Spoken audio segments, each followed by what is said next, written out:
want me scared, you want me weak, you want me brain dead and asleep.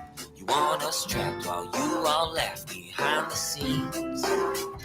You want us sick, you think we're dumb. You want us blind and you want us drugged. You want us poor while you get more of everything. But you don't get to tell me what to think and what to do. No, you don't get to tell me what is true. 'Cause you're just liars, cheats and crooks. Change the rules and you burn the books. And so I don't believe a single word you say. You're all liars, fakes and cons. Want you out and we want you gone. So don't believe this time you'll get away. You want us tricked, you want us numb. You want us scared and you want us stung. You want us shot, you want us fought in every way. You want our minds, you want our time. You want us framed up in your crime. I hope you know that it's time to go and we're taking names. 'Cause you don't get to tell us what to think and what to do. No, you don't get to tell us what is true. 'Cause you're just liars, cheats and crooks. Change the rules and you burn the books. And so we don't believe a single word you say. You're all liars, fakes and cons. Want you out and we want you gone. So don't believe this time you'll get away. 'Cause we see la la la la la la la la all your lies. La la la la la all your lies.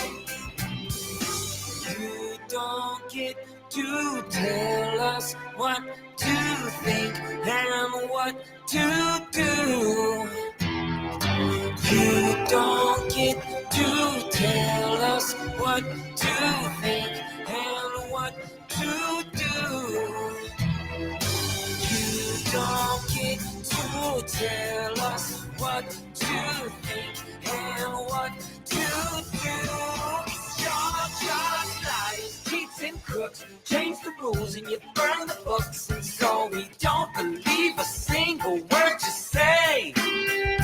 You're all liars, fakes and cons. Want you out and we want you gone. So don't believe this time you'll get away. 'Cause we see la la la la la la la la all your lies. La la la la la all your lies. 'Cause we're just liars, cheats and crooks. Change the rules and you burn the books. So we don't believe a single word you say. Want you out and want you gone. So don't believe this time you'll get away.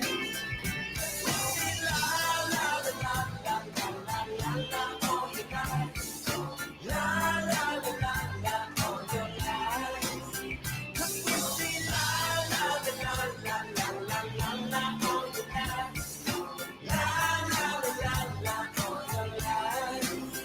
'Cause we see la la la la.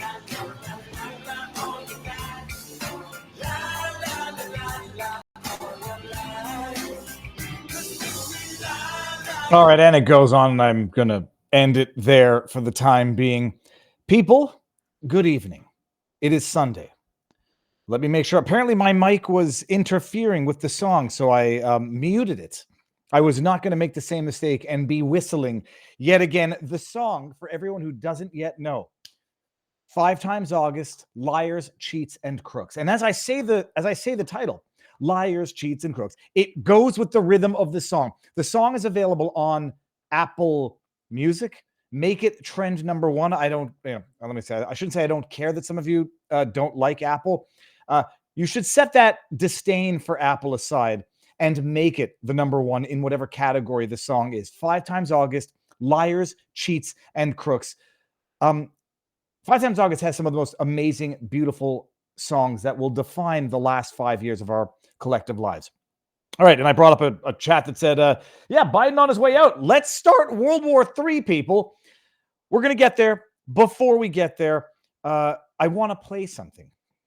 The people are melting down. They are having absolute abject freakouts on the internet. Kyle Kalinske is having an absolute certifiable psychological meltdown. A bunch of Kyles. Kyle Griffin is having one. What's his face's wife? Kyle Kalinski's wife. Crystal Ball. Meltdown. It's Alan Lichtman. Meltdown. People are melting down, and it's, I say, hilarious to watch. And I don't know when I'm going to get fatigued and have to put them on mute, because it's outrageous. Forgive the swear word. There's a swear word in here because Kyle is an idiot. Kyle swore in his tweet, and so in order to keep with the theme of his tweet, I had to swear in mine. Secular talk. It's ironic because Kyle Kalinski, his handle is called Secular Talk, when he embodies the elements of religion without the respect for a god, which is sort of like worshiping himself as the religion. It's ironic. His talk is not secular. It's thoroughly religious, but bad religion, because he doesn't have any overarching principle of greater being. Kamala didn't mention race, gender, trans people, pronouns, Latinx, cancel culture, political correctness. And she did mention patriotism, freedom, owning a gun, like we believe that, representing all Americans, like we believe that, cracking down on the border. This is anybody who tells you she was, quote, too woke is just fucking lying to you and caving in to bullshit far-right framing. And I mean, I have to ask him, it's a sincere question. He'll never answer. It's an amazing thing. I know that these guys see these tweets, and I know that they deliberately ignore me, which is almost more of a victory than the block, which I would also celebrate. This is a sincere question. Are you effing stupid, or do you just assume all of your followers are stupid, Kyle Kalinski? Literally everything you said in your tweet is wrong, not just wrong, a brazen lie. Are you stupid? Or are you just relying on the stupidity of anyone is stupid enough to follow? I just put this together in 5 minutes. But remember what he said. She never mentioned pronouns, wokeism, gender, trans people, whatever. Everything he said is a lie. Good to see you, Senator. Thank you for joining us. Appreciate it. How are you? Anna, thank you guys. And my pronouns are she, her, and hers. She, her, and her. Look at her. I want to vomit. I actually want to vomit. Look at her face. This is 2020, people. So Kyle Kalinski, the weasel rat that he is, he'll say, well, she didn't mention it during this election cycle. You're damn right. She might not have. I don't think that she didn't, because on her freaking website to apply for a job, it had more pronouns than policy people. They had who, H-U, as a pronoun on her website to apply for a job this election cycle. But look at her disgusting, proud face. Her and hers. She, her, and her. Yeah. Oh, yeah. Thanks, Kamala. I thought you grew a penis in the last 40 years. I was going to call you he, him, and his. Mine too. Good for Cuomo. All right. There was a specific case, and when I learned about the case, I worked behind the scenes to not only make sure that transgender woman got the services she was transgender woman, i.e. a man in prison, got the services he wanted at taxpayer dollars. Deserving. Yeah. So it wasn't only about that case. I made sure that they changed the policy in the state of California. I love you back. I love you back. I grew up. So I don't know. Does that qualify as Latinx? I love you back. The Kamala Harris. I mean, I'm like sounding French Canadian and not even Latino. I love you back. She's psychotic. The children of the community are the children of the community. We will hold so. By the way, the children of the community are the children of the community because they're the children of the community, and the community owns those. Communism, by the way, other than being a tautology, communism. Social media platforms accountable. She didn't talk about censorship. For the hate infiltrating their platforms, because they have a responsibility to help fight against this threat to our democracy. And if you profit off of hate, if you act as a megaphone for misinformation or cyber warfare, if you don't police your platforms, we are going to hold you accountable as a community. I stand before you as the first candidate for Vice President of the United States of South Asian descent. You know, my mother and father, they came from opposite sides of the world to arrive in America. One from India and the other from Jamaica.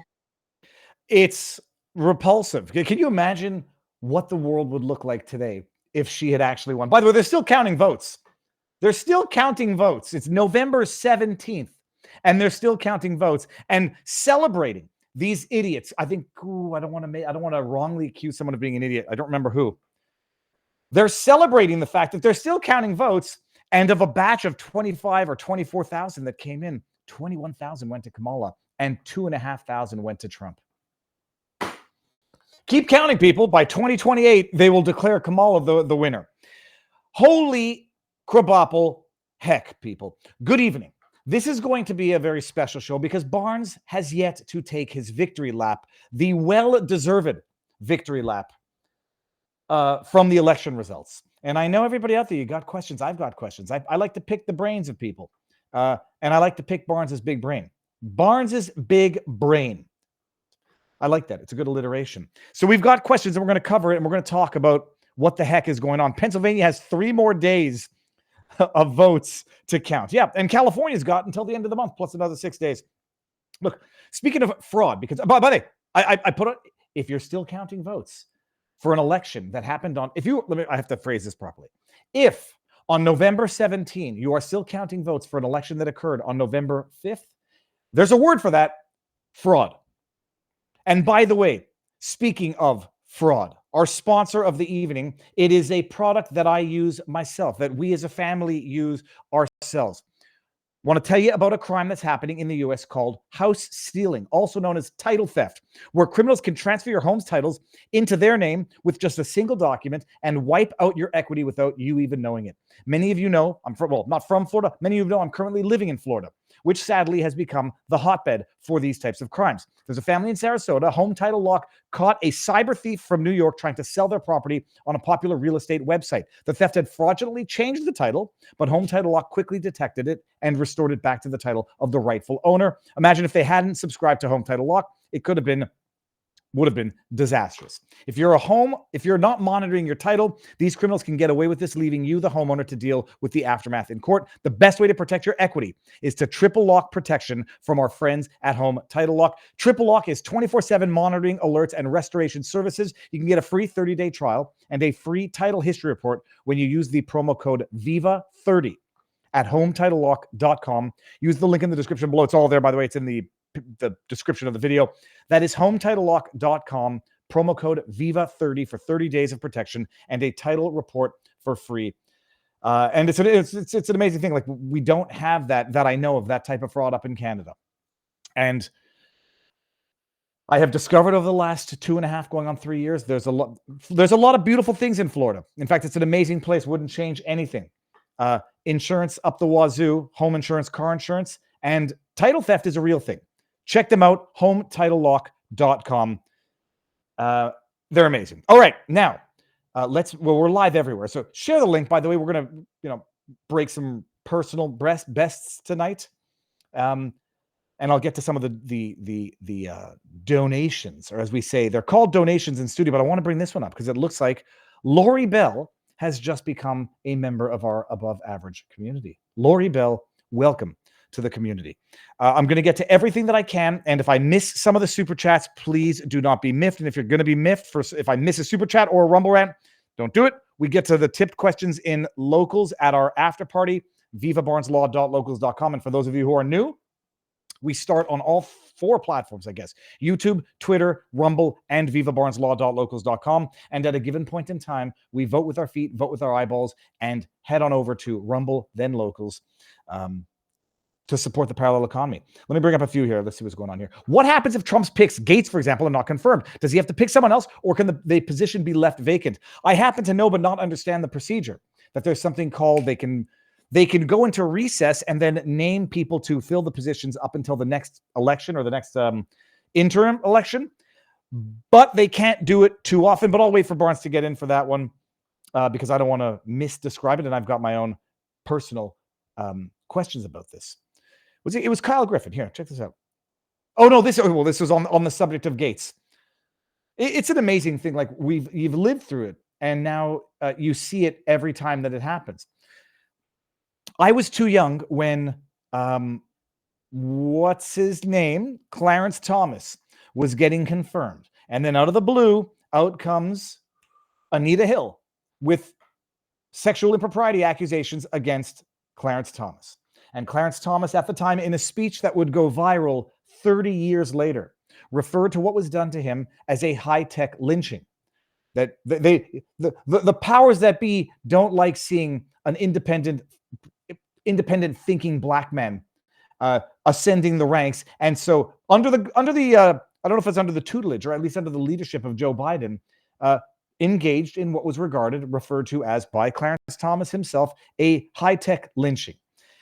For those of us who didn't live through that, although I remembered it, because we all remembered the hair on a can quip from all of that, when Brett Kavanaugh was going to get confirmed, and then they discover Christine Blasey Ford and a story that's 35 years old of sexual improprieties at a house party in the 80s.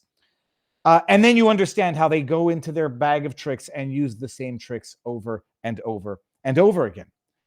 Now, just go find sex, go make sex accusations up. Matt Gaetz has been named or selected by Trump to be the next attorney general. The markets of Kalshi don't seem to be too convinced that he's actually going to get the confirmation, because he's, I don't know, it was at 30 some odd %. I'm not invested in any of in this. Am I invested in the attorney general? Even if I'm wrong, because I'm not. I need to pick Barnes's big brain. It doesn't seem like there seems to be great fear that Gaetz will not get confirmed. But you see the stories coming out, and I say these stories, people need to go to jail and then to hell for these stories, because that's what they deserve for this.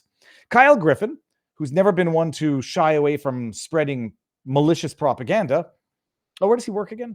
Let me see here. Oh, yes, that's right. Wait, whoa, one second. He was at MSNBC. Okay, good. Oof. Executive producer, The Weekend, MSNBC. That's this Kyle Griffin. See, the thing about this is he's throwing me off. I want to like him because he's got the clip from the best episode of The Simpsons ever. This is the episode when Lisa becomes a vegetarian. You don't make friends with salad. And then at the end of the episode, the pig that got stuck in the hole from the dam gets launched into space and it's flying through the air with a little apple in its mouth and looks so happy. He's got the best episode of The Simpsons in his bio, in his banner. He's got a pug in his profile picture. These are typically, this guy, he's like that animal in the wild that looks cute and cuddly, but is actually venomous. So like there's some animals that pretend to be venomous so they get left alone. And then there's other ones that pretend to be innocent so they can get you. That's what he is. I'm sort of being funny about this, but he writes, NBC News confirms a woman told the House Ethics Committee earlier this year that she once saw Matt Gaetz have sex with her. Can you believe this? This is like, I saw somebody having sexual relations with someone who is a minor, 17 years old, according to this witness who was not trusted. She says she saw him doing something with someone who she thinks was... None of it makes any sense. I mean, what are they at like partaking in group sex? Is like this is like an orgy or something? The woman's lawyer says she testified before the committee, quote, that she witnessed... I don't even want to repeat these filthy, slanderous allegations. People need to be sued for this. Like the government officials that repeat these lies, they get immunity. Not Kyle Griffin. By the way, the story, it's amazing what Kyle Griffin tells you and then what he doesn't tell you. Let me just get to the good see the punchline of this. ABC News was first to report that Leopard had said his clients had testified before the panel. Quote, Merrick Garland's DOJ cleared Matt Gaetz and didn't charge him. Are you alleging Garland is part of the cover-up? A spokeswoman for Gaetz said Friday. Gaetz, 42, who represented Florida's District 1, covering part of the Florida Panhandle, was investigated by the FBI on sex trafficking allegations involving a 17-year-old woman and was not charged with any crime. The federal investigation ended last year. Gaetz has said he was the target of an extortion plot. It's an amazing thing what's that guy's name again?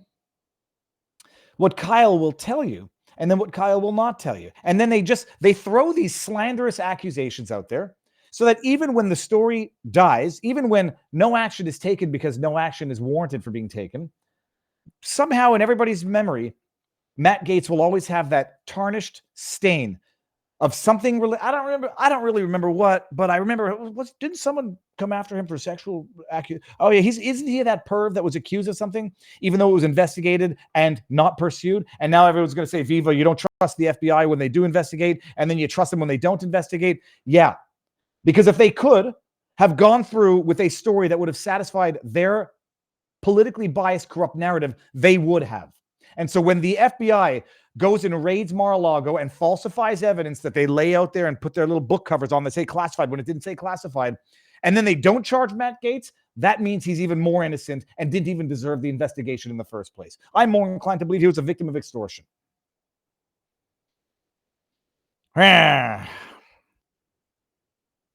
And then we got some other stuff in a second, but let me just see if we're not missing anything over on CommiTube. We got over on CommiTube, not a banned account. Barnes Esquire hurt his back carrying this election. I was going to say he hurt his back doing a celebration dance, but I don't want to say that. David March says if they don't confirm him as AG, DeSantis can appoint Gaetz to Rubio's Senate seat. Checkmate 4D move by Trump. We'll see what Barnes has to say when he gets in here. Let me make sure that I actually did give Barnes the link. Hold on, let me just make sure. Text him. I don't know. He was there. Okay, and then we'll get to this afterwards. Let me see what's going on over on Rumble. Okay, we got Cheryl Gage says Barnes big brain for Supreme Court. It's not too late for Barnes for Attorney General, people. I don't want to.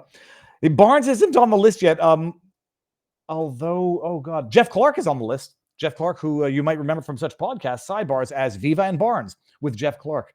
I was looking through. We had J.D. Vance on back in the day. Oh, back before he was who he is today. Let me scroll down here, and then we're going to get to the next story until Barnes gets here. Ooh. Well, I could have brought this up earlier.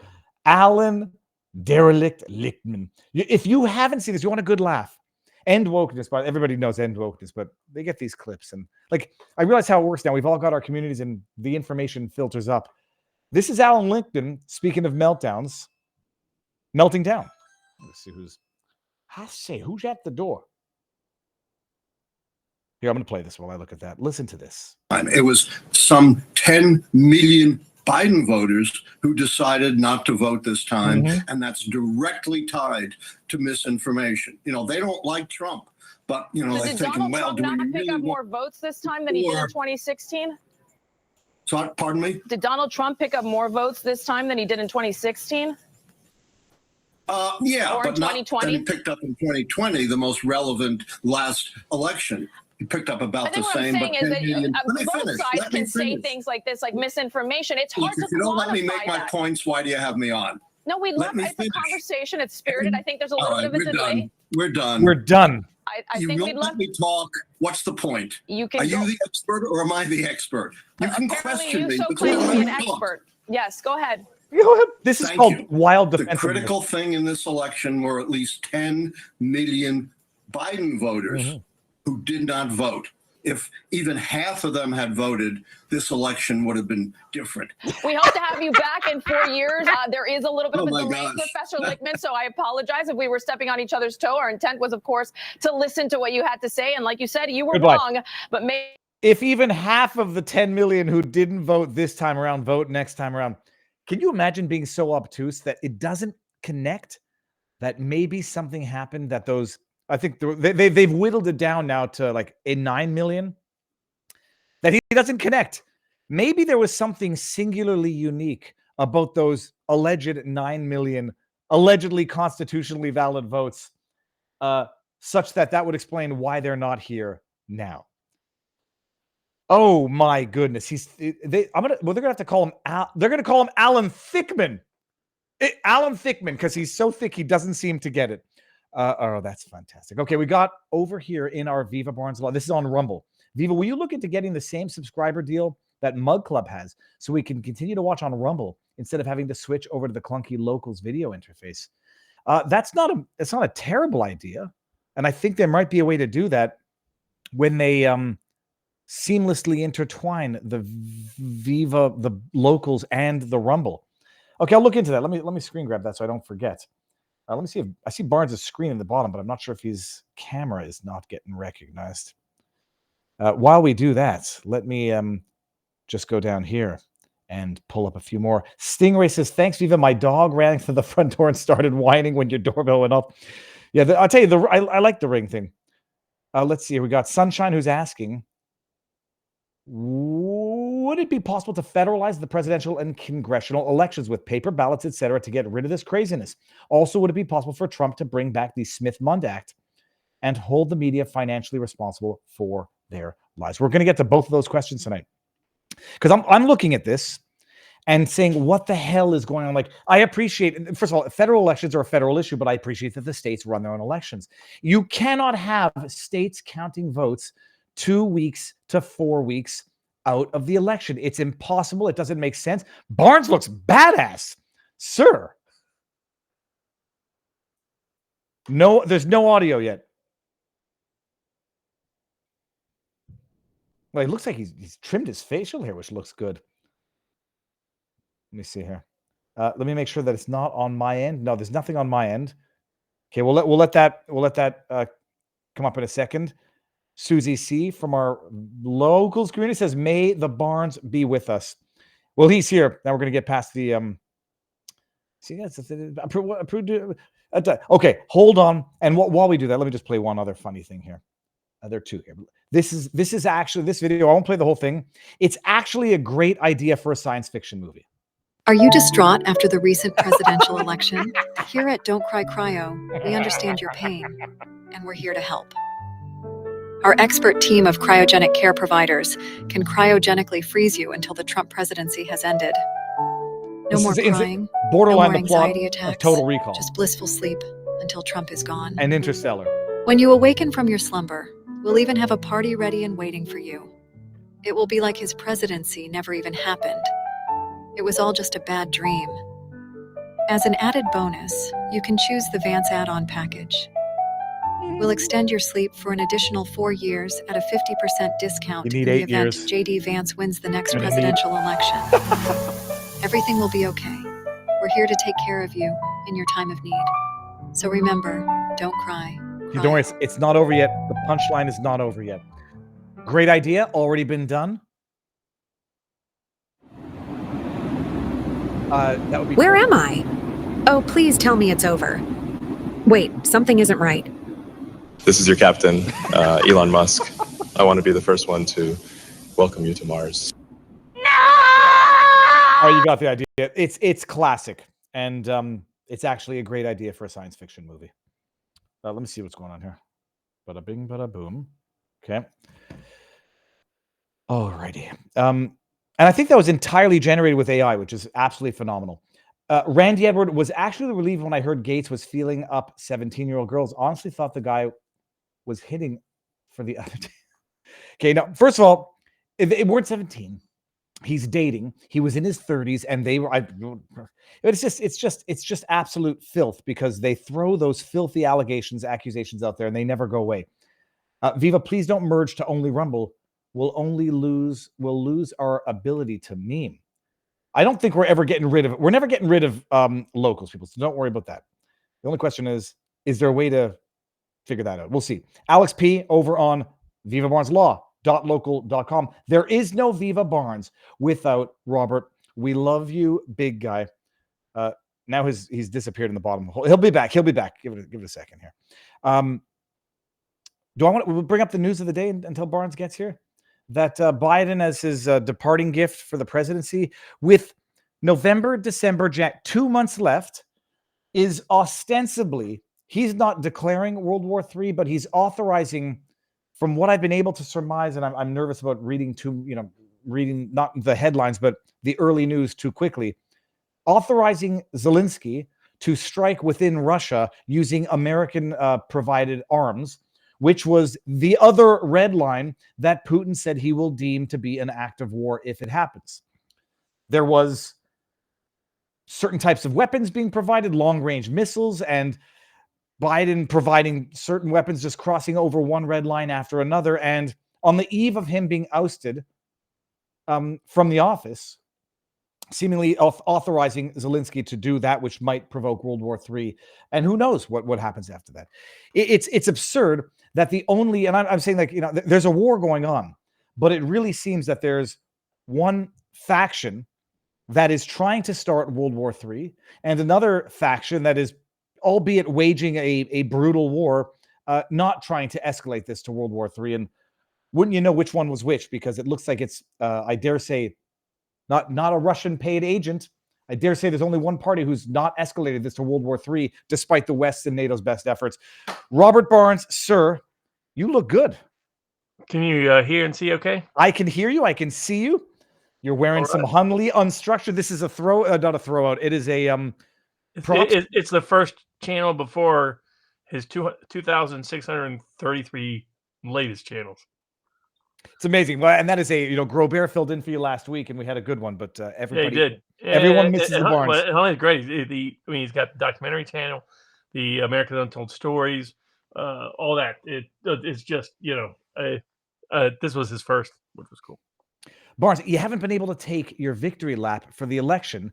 Now, I was going to make the joke like it's like you fell into you didn't fall into a coma. It's like though you disappeared and you come back and Trump is elected, Gates is nominated, RFK Jr. is nominated. I mean, like let's go back just to the election day. I mean, you called it, and I believe to the number. You and Barris had it 312 to 226.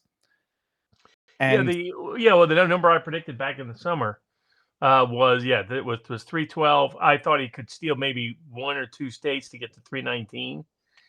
Interesting note, however, if we had been properly apportioned and census hadn't made the mistakes they made in 2020, actually Trump would have hit about 319. So because of the way the Republicans were shortchanged. So I was like, man, even my alternative line would have hit. And my prediction all the way back was about 150 million voters. I couldn't decide between the lower end or the higher end of that scale.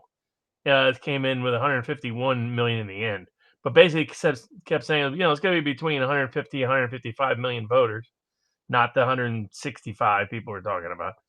And that the Trump, I thought, would actually win a majority. He, for the first time ever, would win the popular vote for him for the first time ever. And so I placed him at 75 to 77 million votes, and Harris at 72 to 74 million votes. It right now looks like it will finish around 77 to 78 million votes for Trump, maybe a little higher, and around 74 million for Harris. Almost the exact gap, almost the exact percentages, almost the exact number of votes. Which, by the way, in 2020, I predicted Trump would win 75 million that year.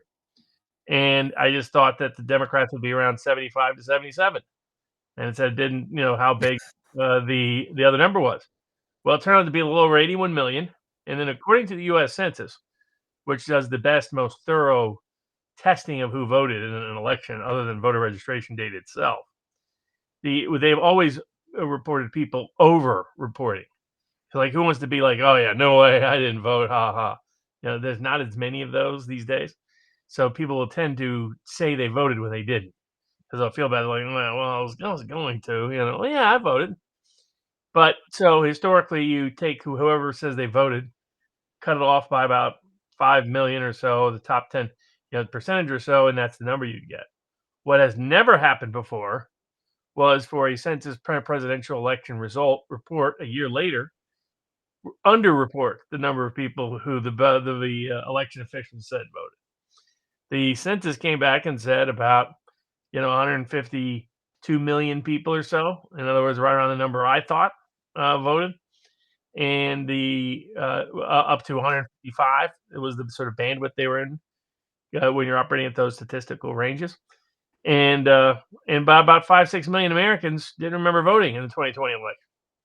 And then here we come around 2024, and my prediction all the way back to 2020 was Trump would win unless very unusual turnout for mail-in voting occurred, and it did, just enough of it to be the margin of victory that was very thin in 3 states, Georgia, Arizona, and Wisconsin. And so Trump only needed to improve a little bit, and the fundamentals had so drastically gone in Trump's direction in the sense of what people feel about the economy, wages, jobs, chances of just living a decent life, and really sort of multiple generations. The older industrial workers in the Midwest who Trump brought back into the Republican Party, who was the heart and soul of the Republican Party not that long ago. People just forgot that part of the Republican Party. The Senator Hawley, we don't need to be in NATO Republican Party. The Republican Party that was skeptical of the United Nations. That wasn't eager to join the latest effort. They wouldn't be bragging about it on their resume, as a certain ex-ambassador is currently. She seeks all of her new defense contract cash. Those ordinary blue collar industrial workers who were laid off, laid out, looked past. There was really kind of a mini culture war on them in the '60s. Your values are out of place, and you're the man, and all that kind of stuff. And you had the counterculture cliche of sort of films, but the beginning of sort of the working class rebellion, you can take all the way back to that. People like Amanda Milius's father, John Milius, who's done a bunch of great movies, had a little finger on Gladiator, and a little finger on Red Dawn, a little finger on Dirty Harry. That's a sign. And who's Dirty Harry? Well, he's only the next vice president's Mama's favorite iconic character from the film. And what was that about? That was about blue collar people were not liking the sort of lefty cultural revolt of the '60s that looked down on them. They didn't want to be in the war, but don't blame them for it. They don't want to criminalize everything under the sun, but don't blame them. But don't treat their cop brother-in-law as if he's persona non grata, as if he's indistinguishable from a modern day Stasi. And so you had an older working class generation that had been rebelling since the time they came of age. The group that joined them this cycle, that Trump kind of accidentally got, and what I mean by accidentally, and that he wasn't tuned in initially. He got tuned in, and from two probably of the most unlikely sources you would have guessed 3 years ago. Which is the second revolution was the young working class. The old industrial working class had already rebelled, kept begging for somebody to stand up for them, and nobody would. And they went from Tea Party to Trump to Obama to wherever in between to try to get some sort of resolution or remedy for the old industrial working class that built this country that's now been spat on successively generations. But now you had the young working class joining that rebellion. And they were often Latino. They were often Mexican-American or Puerto Rican or Cuban or Venezuelan or Colombian, or Jamaican. Then they would be sort of other other regions, religions, races, or groups. To the degree that you have that, the group that was supposed to build the coalition of the future Democratic Party was old labor and new labor. And the new labor was this young office space world where the kids were hip and chic, wanted to be liked by the right crowds, were the right filters on Instagrams. And they basically had their dreams crushed in the last decade as well. Socially, culturally, all the social media has been a disaster. Created the biggest wave of mental illness amongst young women we've ever experienced in such a short time frame. Then you look at it economically, they have the least prospects going forward, just as an objective and subjective matter that you can see out there.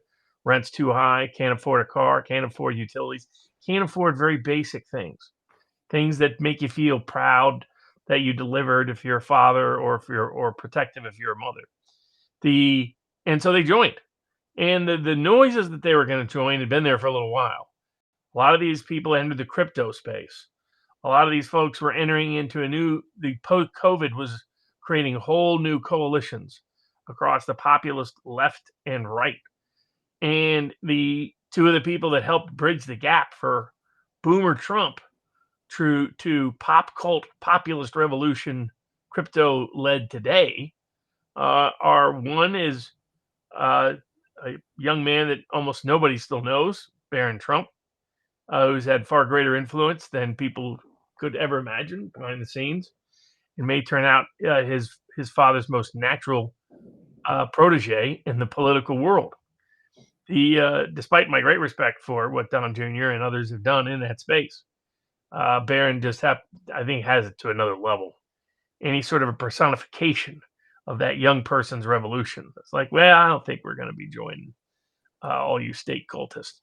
And the other one was, to me, it was like a culmination of a bunch of different things. So, in the sense that politically, this election affords the best chance for the greatest reform on the most pressing issues I think, in American history, period.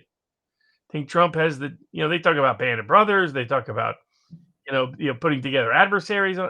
Nothing compares to what you need is a group of people who've spent a better part of their lives dedicated and devoted to fixing what's wrong with our government. And a large part of that, you're going to conclude, I think, more often than not, is the government. But you don't have to share my opinion in that regard, or Ronald Reagan's in that respect, to realize there's at least an issue.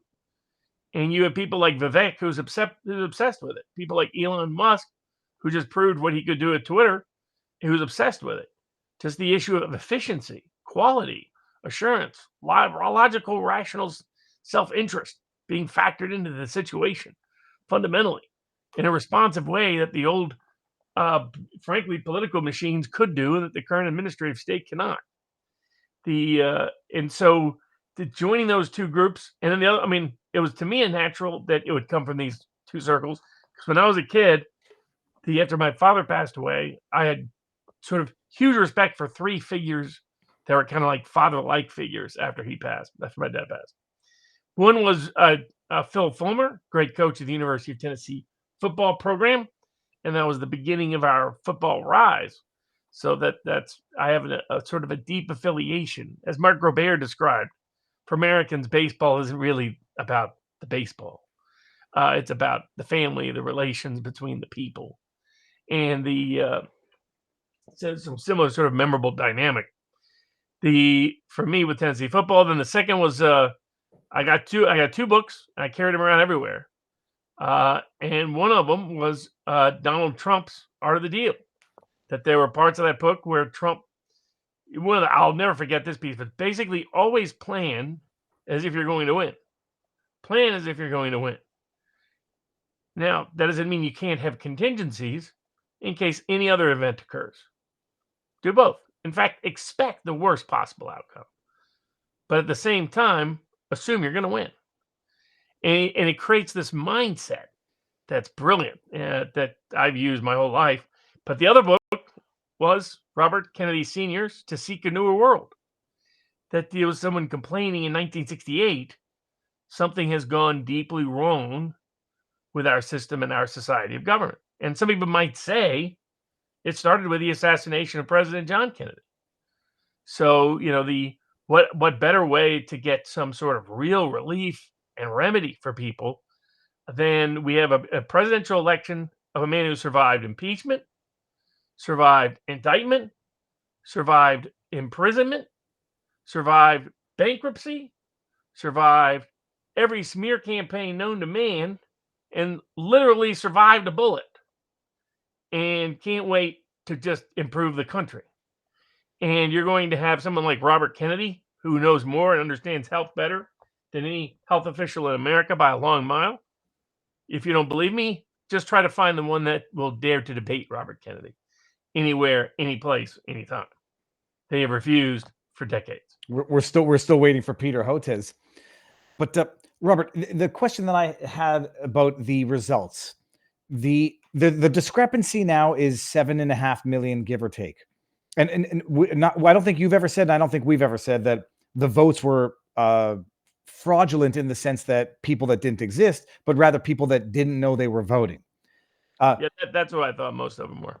And now, there might be some that had died, or some that existed but didn't exist at that address.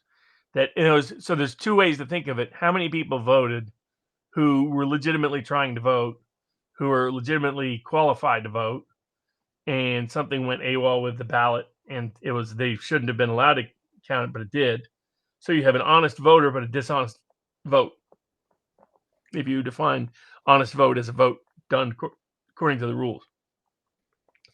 Then you have dishonest votes as well, in the sense of dishonest voters and dishonest votes. How many of those we never knew? Very hard to prove.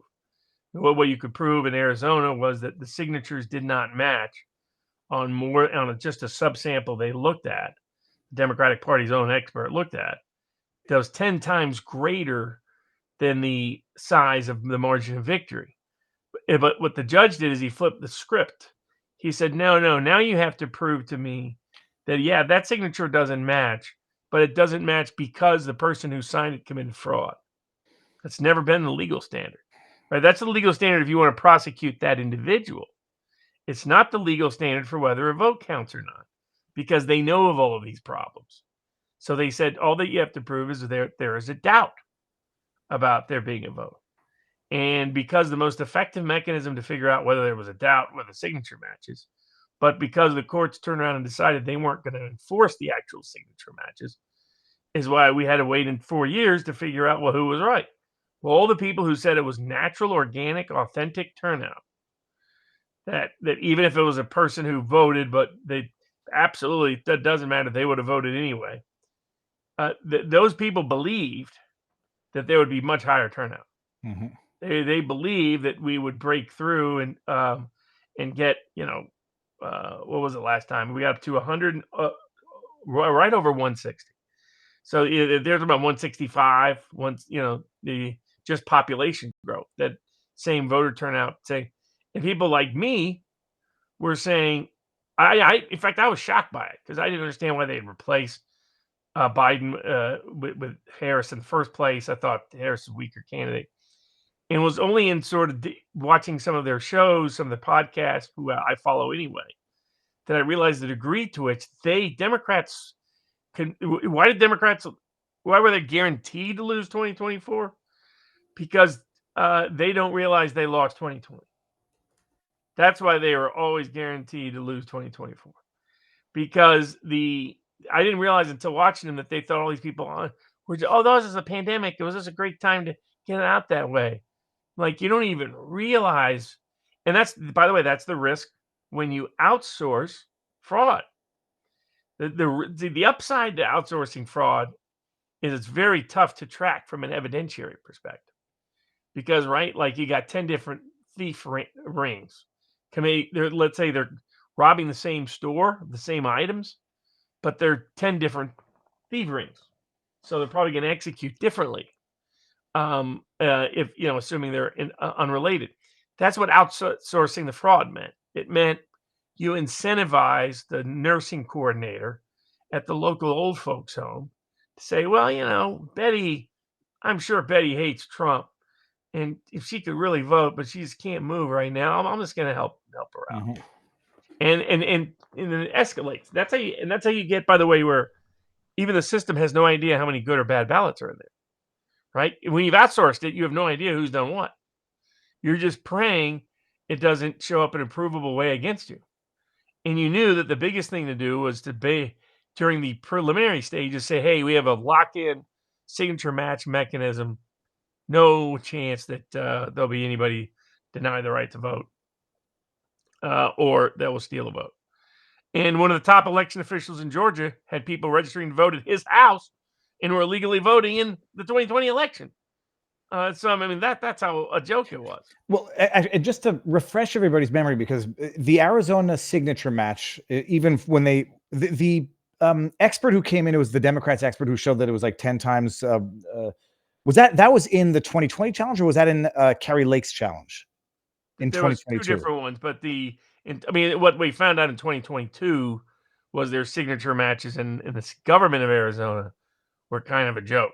Yeah, like that. I forget what the thing was that they did. The woodpecker, just tick, tick, tick, tick, tick. See, match. They were doing it faster than the brain could process the information. And in Georgia, they never did not even a proper. They never did a signature match. What they did was recount the results and say, "Oh, we audited, we recounted the results, and we got the same number," but never a signature match. They promised it all the way through the election. I know I was there on behalf of President Trump, and as soon as they got people to go off on and deep. And by the way, this was the only vindication about election 2020 was not the most fair election in history. I think we can put that myth to bed. But so we nailed that, nailed Trump winning, nailed Trump's winning margin, nailed where Trump was going to win. He was going to sweep the electoral college states. If you followed the picks we gave up over the last 2 years, you've quintupled your money at sports picks on the political bets alone after election night. Some bet people, because I gave out Trump when he was like 4-1. People forget how low it was. But the other factor so it was rebutting the people who said everything was fine with the election, rebutting the people who were saying the polls were right and that there was nothing to doubt about this election, polls accuracy. In terms of what actually happened, all the models again, pretty much all but one, I believe, picked Harris to win. Barris was one of the only pollsters, along with Rasmussen and Atlas, to say, we think it's going to be Trump. Richard Barris at People's Pundit Daily. But the other one is but he was one of the only people, and I was the only one talking about Trump winning out of all the so-called models, experts, etc. Before anybody else was. So I mean, but the other factor is, remember how much crap we put up with for 2 years of people who said that you couldn't have an honest election, that it wasn't possible, they would never let Trump get it, that Barnes is naive, you're living in a fantasy land. I live and defend these cases every single day and have for better part of a quarter century. So naivete is not something you'll often hear me accused of in the legal context or political context. It was a belief that the system fears you, the ordinary person. And that's what the ordinary person constantly and continuously forgets, is that they didn't do all this censorship because your opinion doesn't matter. Robert, the question is that I've been having, first of all, and everybody's been asking it. We'll get into why the hell they're still counting votes in 2024. Can they go back and look at, like, with hypothetically the fraud or the constitutional violations that occurred in 2020 were, let's just say, ballot harvesting at old people's homes? How would you even determine that by way of forensic audit 4 years down the line? Is there anything anybody can do? They want to audit 2024, do it, and do 2020 at the same time. Yeah, you can do that a bunch of different ways. The government can do it through its own internal procedures. You could have the DOJ have a task force that uses grand jury powers if need be. But you could have an honest account of the 2020 election and the controversies related thereto, which ones got resolved and didn't get resolved. Congress has that power through its investigative power in support of new laws. That's how the January 6th committee existed. That was a real stretch of interpreting that law. And the Justice Department can do a bunch of stuff. And governors can do things in parallel, working together. I mean, when you're talking about Matt Gaetz as Attorney General, and here's the other people I've been dealing with. People that were either first pushing back, saying I shouldn't be promoting Kennedy, that I shouldn't be promoting a Kennedy-Trump unity ticket, that I shouldn't be promoting J.D. Vance, that I was backing the wrong VP, and Viva and I didn't know what we were doing, and he was going to be such a terrible candidate. Literally, it's been every prediction. Not only we nailed it, the other side has been dead wrong, and every side has been dead wrong. Oh, they're going to steal it. You have to doom. And I've been saying for 4 years, no, you don't. And guess what? No, you didn't. So so that doesn't mean you don't stay awake or alert. It just means don't be tempted by dooming. The greatest trick the devil ever pulled is convincing people he doesn't exist. The greatest trick the system can pull is convincing you cannot resist. Donald Trump answered that question loud and clear for everybody. You can impeach me, indict me, try to bankrupt me, even kill me. And guess what? Papa Joe be sitting there shaking my hand on Monday in the White House, just like he was. Robert, what we're going to do, I'm going to give everybody the link. Start bringing your butts on over to Rumble. What I'll do before we get there, so that I don't lose these CommieTube super chats, I'll just read a bunch now that I can see. Not a Banned account says Alex Jones must serve as press secretary. That's a good one that we've seen. Jay Mill, who I remember from back in the day because you have a beautiful, it's either a Dolly Varden or a brown trout in your avatar, says, I remember when I first started watching you guys, y'all did phenomenal job helping everyone keep a healthy perspective after 2020.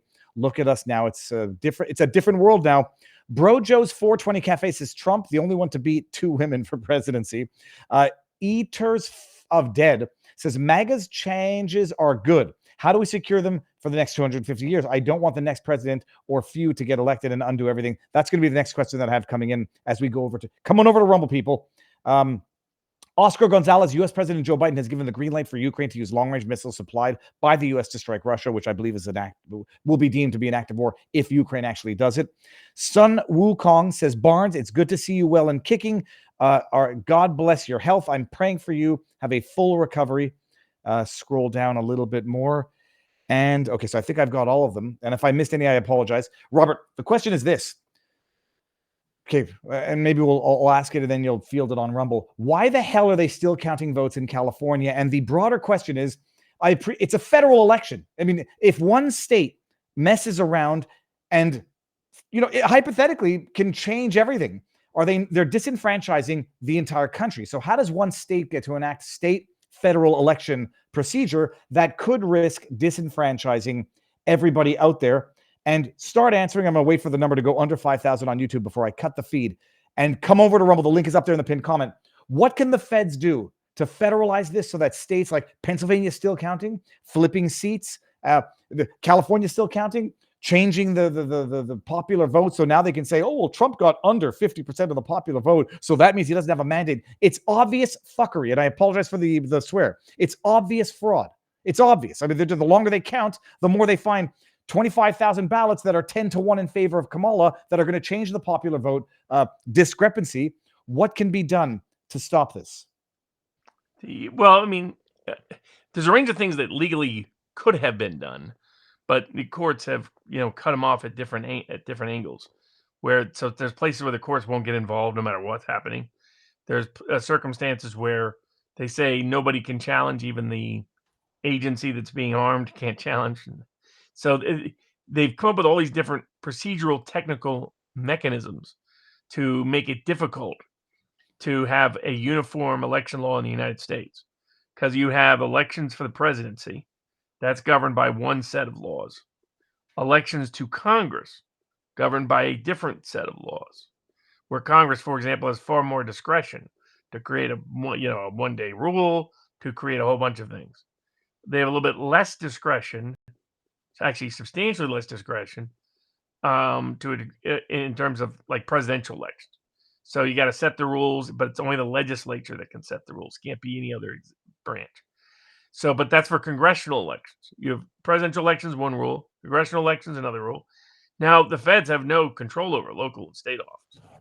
So, but what tends to happen is the practicality and unaffordability of election offices trying to, they're going to find which one do we have to do, and that's the one we'll do for all the elections. Mm-hmm. That's the other power Congress really has, is saying, okay, if you don't do these things with election laws, we're going to provide no more money for your election offices, and they all depend on this as their extra budget. So so that's the other way to induce them to have systemic reform and have. But we need to return. People shouldn't be misled because this election was not challenged. That means, at least at the presidential level, that means that our elections are clean. They're not. Still major problems. People who couldn't vote on election day, machines breaking down, having to sue to get in where they mistakenly told people they couldn't go in beforehand. The questions with ballots being switched on computers. Mm-hmm. So a lot of these were manageable issues. A lot of these were misunderstood issues, but these problems are a lot less likely when all you got to do is fill out a paper ballot. That's it. Okay, now I feel bad because I cut the YouTube stream mid answer so that to entice people to come on over. We're going to get into a bunch of other stuff. The question that people are nagging about in the chat, and it's sort of, I touched on it in the intro, you're following what's going on in Russia. We're going to get back to all of the election, Trump's picks, etc. I guess this is sort of the segue. Like everybody thought Dark Brandon was a secret MAGA supporter, but now seems to be authorizing escalation, which could very well lead to an act that any reasonable person would deem to be an act of war and might cause Russia to act accordingly as relates to NATO. What the hell's going on? Apparently Biden, I don't know who gives the authorization, has authorized Zelensky to use arms provided by America or NATO to strike in Russia. I don't know how. They're not going to go to Moscow, I don't think, They might strike the Russian soldiers who amass over in Russia over the border to then do their incursions, which some people say, well, it may as well strike them there. All that you're doing is just letting them amass and then enter and fight, in the eastern provinces. Does this lead to World War III, or does Putin exercise some discretion until there's an actual change of administration? Well, I mean, as always, we'll always recommend people follow the Duran that I was on a couple of weeks ago. They do a good job of staying on top of all the foreign policy and where things are likely to trend, likely to go, and they can handle both sides getting a little too excited or underexcited, as the case may be. And I think in their initial takeaway is that Trump is trying to put things in motion in parallel, but before he gets in there, to try to stop the deep state from escalating in a problematic way. And to get a quick deal as soon as he's officially the president of the United States. And I think he was willing to let Biden's people take the credit if it got done sooner. I think it was part of that pitch. I think there was more than just, hey, here's a tour of a building you were just in. I think what he was down there for was behind the scenes, seeing if Biden's people would be willing to push for peace, either in the Middle East or in Europe, in a way that might be mutually beneficial to the world. And I think he didn't get quite the positive result he probably wanted from Biden's people. Because if you've looked at what they've done, they've tried to escalate everywhere. Now, that might have been partially Pompeo's mistake, but it's not a coincidence. I was one of the only people saying this. People tell him, "Oh, Barney, you understand? He's gonna have Pompeo right back in there right away. Now Nikki Haley's going to be right back in there," and I was like, neither one of them is ever going to be back in. Let me pause you there just to I'll flex your big brain for you, but you had floated the idea that when Pompeo had made a reference about being the VP pick, that there might have been some subconscious or conscious understanding or plan that it would have been Nikki Haley who would have been the presidential candidate for whatever the reason, who then appoints Pompeo, because Pompeo knew damn well Trump would never appoint him as VP pick. So the idea would have been preposterous for Pompeo to float if he thought Trump was actually going to be the ratified nominee come convention time. And what was the other? And whether never mind. There was a Pompeo talking about escalating things himself. So sorry, I just wanted to. You had floated that idea, and the first thing that Trump does to put those rumors to rest. Thank you for your service, Haley and Pompeo, but I will not be offering you a position in my new administration. Correct. So you look at who he's picking when he's announcing them. All these picks have already been made. So it's about timing them. It's about timing them to see how Washington's going to try to counter. And while all of that's going on in terms of institutional reform, he is trying to get peace deals done globally in the two hottest spots. He would like something with North Korea to happen fast as well. But in both the middle, people didn't pay as much attention to who else he was hanging out with. That UFC fight. Hold on. So it was there was the speaker guy. What's his name? The round glasses guy. Someone who manages money, but specific money. Okay, so there was Elon Musk, obviously. There was Dana White. There was Chris Pavlovsky in the elevator with the guy behind him was Pete Hegseth, I think, in the elevator. Okay, who was it, Robert? I don't know. Yeah, well, it's someone that manages some of the top Royals funds in the country, in the world.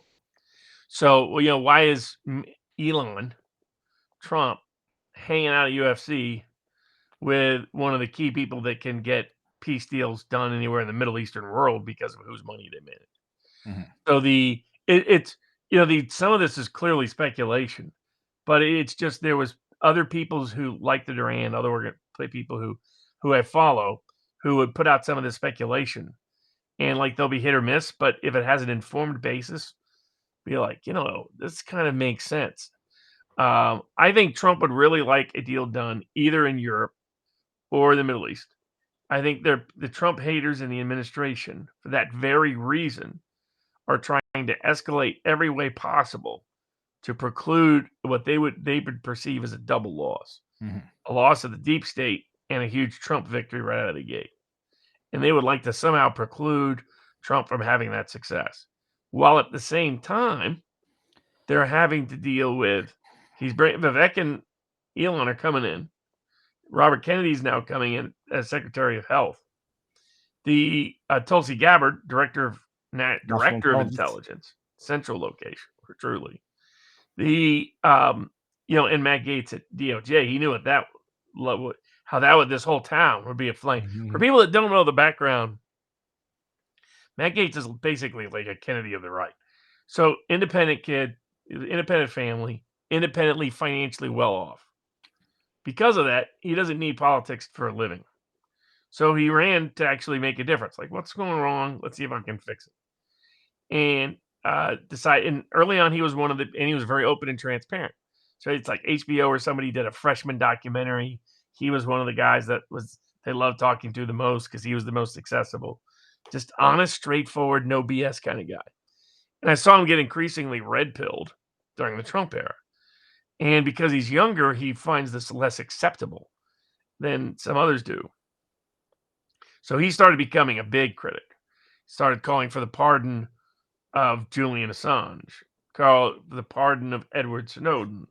Started raising questions about what the NSA and the CIA, and started to sound like Rand Paul or Ron Paul or others, more so than it was perceived as he would be. They thought he'd just be a quiet conservative from North Florida, cash your check for life.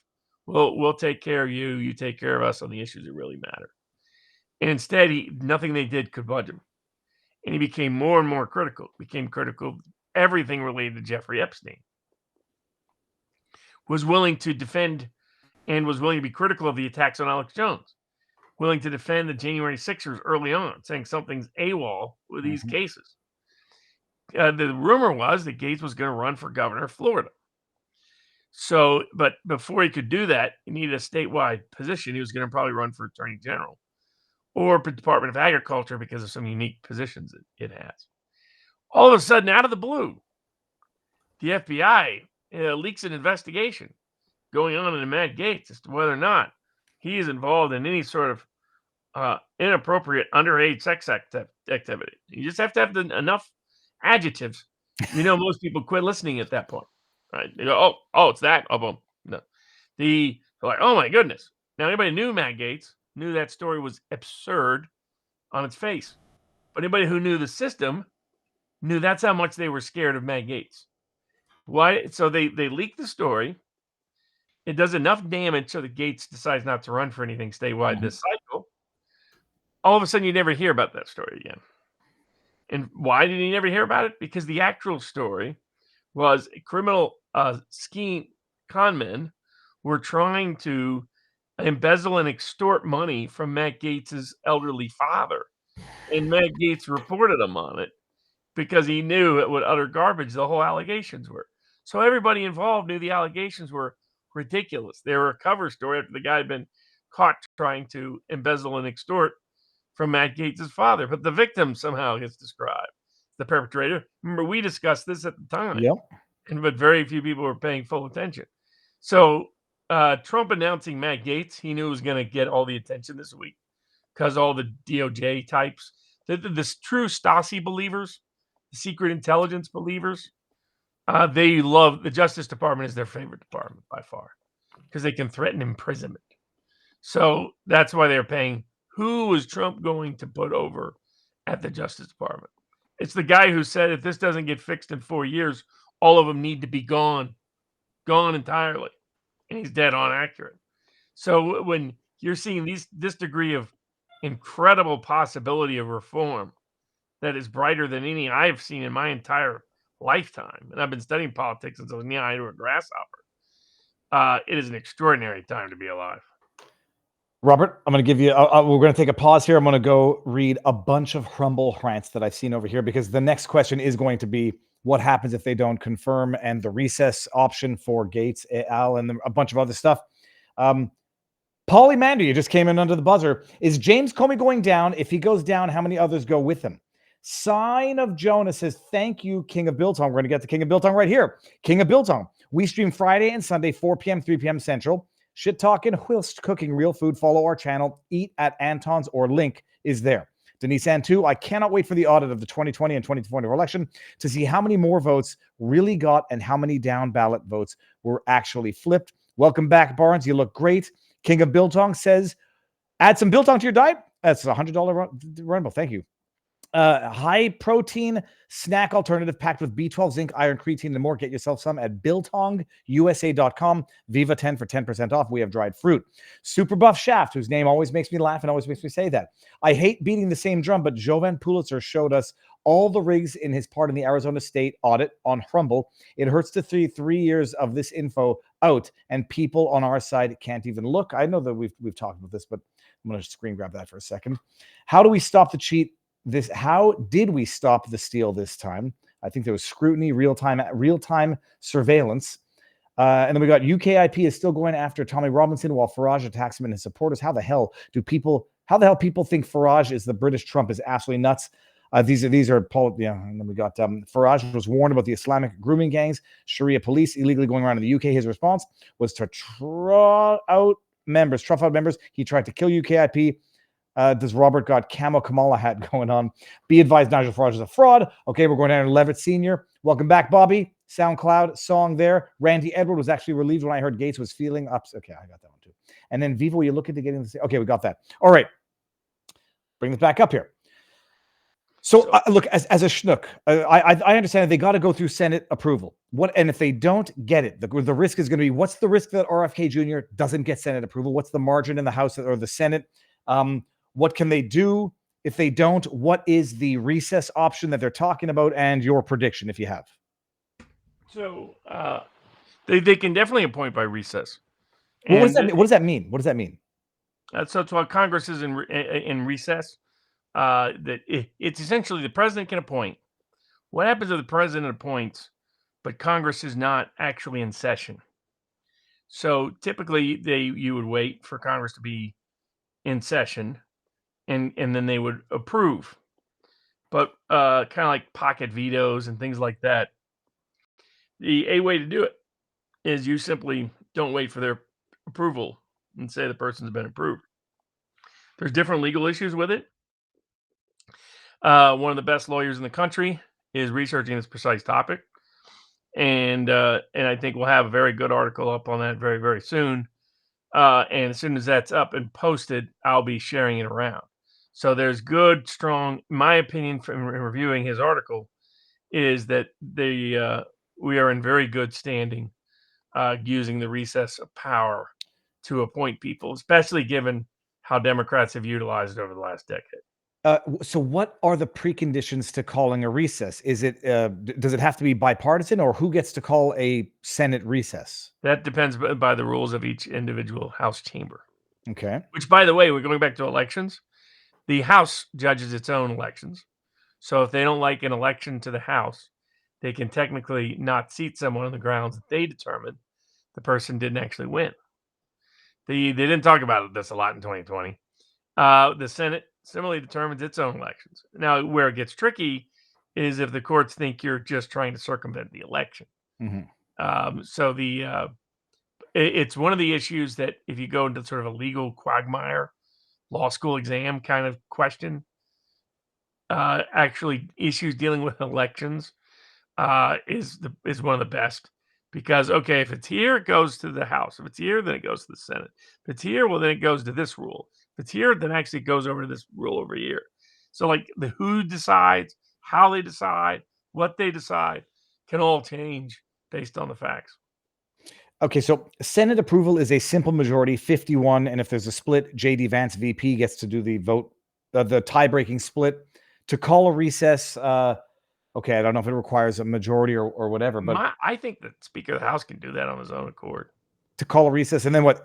Government's Senate is shut down? Yeah. All right, very cool. And then the question it's is going to be much more aggressive. A lot of people have been, like, people would often ask, what's the strategy? Who's going to be here? And I was wanted to say, why would it be in any of our best interests for the world to know what the plan is now? You want to put some generic categories so people can have confidence what they're voting in.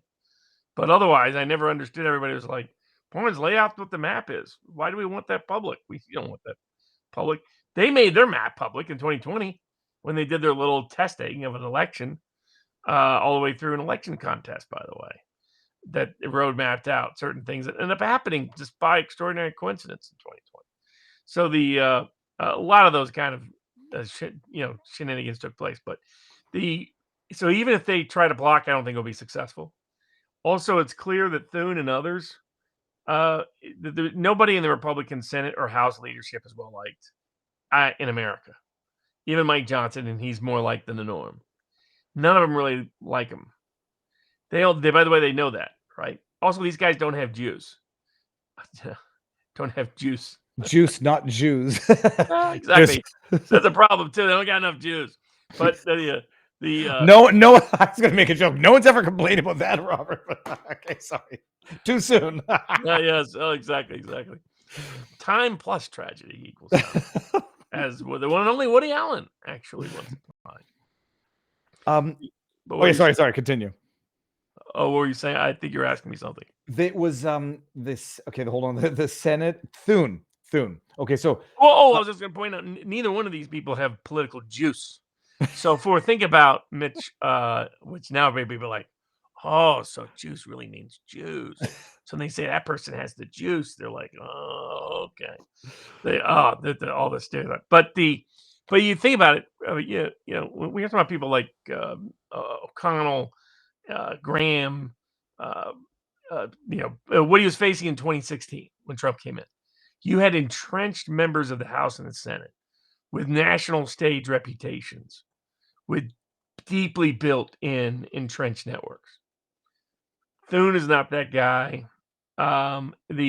He's not at the same scale. Nor is Mike Johnson. Trump just got back in against all the odds. The Trumper is waiting for the Mike Johnsons of the world to betray them. Mm-hmm. So this is why it was smart of Trump to be like, you guys are gonna just go with everybody here. It'll be interesting to see where he does timing in terms of where he presents them, and you might say this doesn't get done unless this other thing over here gets done.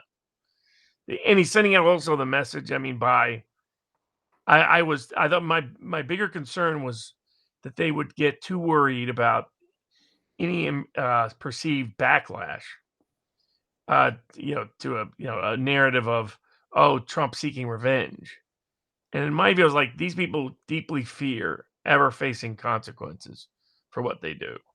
They fear what they tried to do to Trump. That's why they did it to Trump. They fear bankruptcy. They fear public shaming. They fear being outed for the perverts and deviants that they really are. These things are there, that they confess them if you pay attention. So they're not the kind of people that. And so I was glad when I saw the other thing that circulated this past week was that generals are being looked at for which ones have engaged in seditious conduct over the past 8 years. Now all the stuff has gone public. So that might do you look like a small little news story if you're out there, Joe Blow. The people who are paying great attention, the kind of people who could try to and are used to blocking appointments, just got put on notice. Keep playing games like this, and it's going to be a whole different world. So now, if you're the Peter Strzok type over the Justice Department, because just getting rid of him didn't get rid of his type that dominates over at the 7th floor, he's got to sit there and say, how much do I want to gamble that I get lucky like Strzok got, or I get real unlucky? And I buy in. And what happens if I start to buy into it?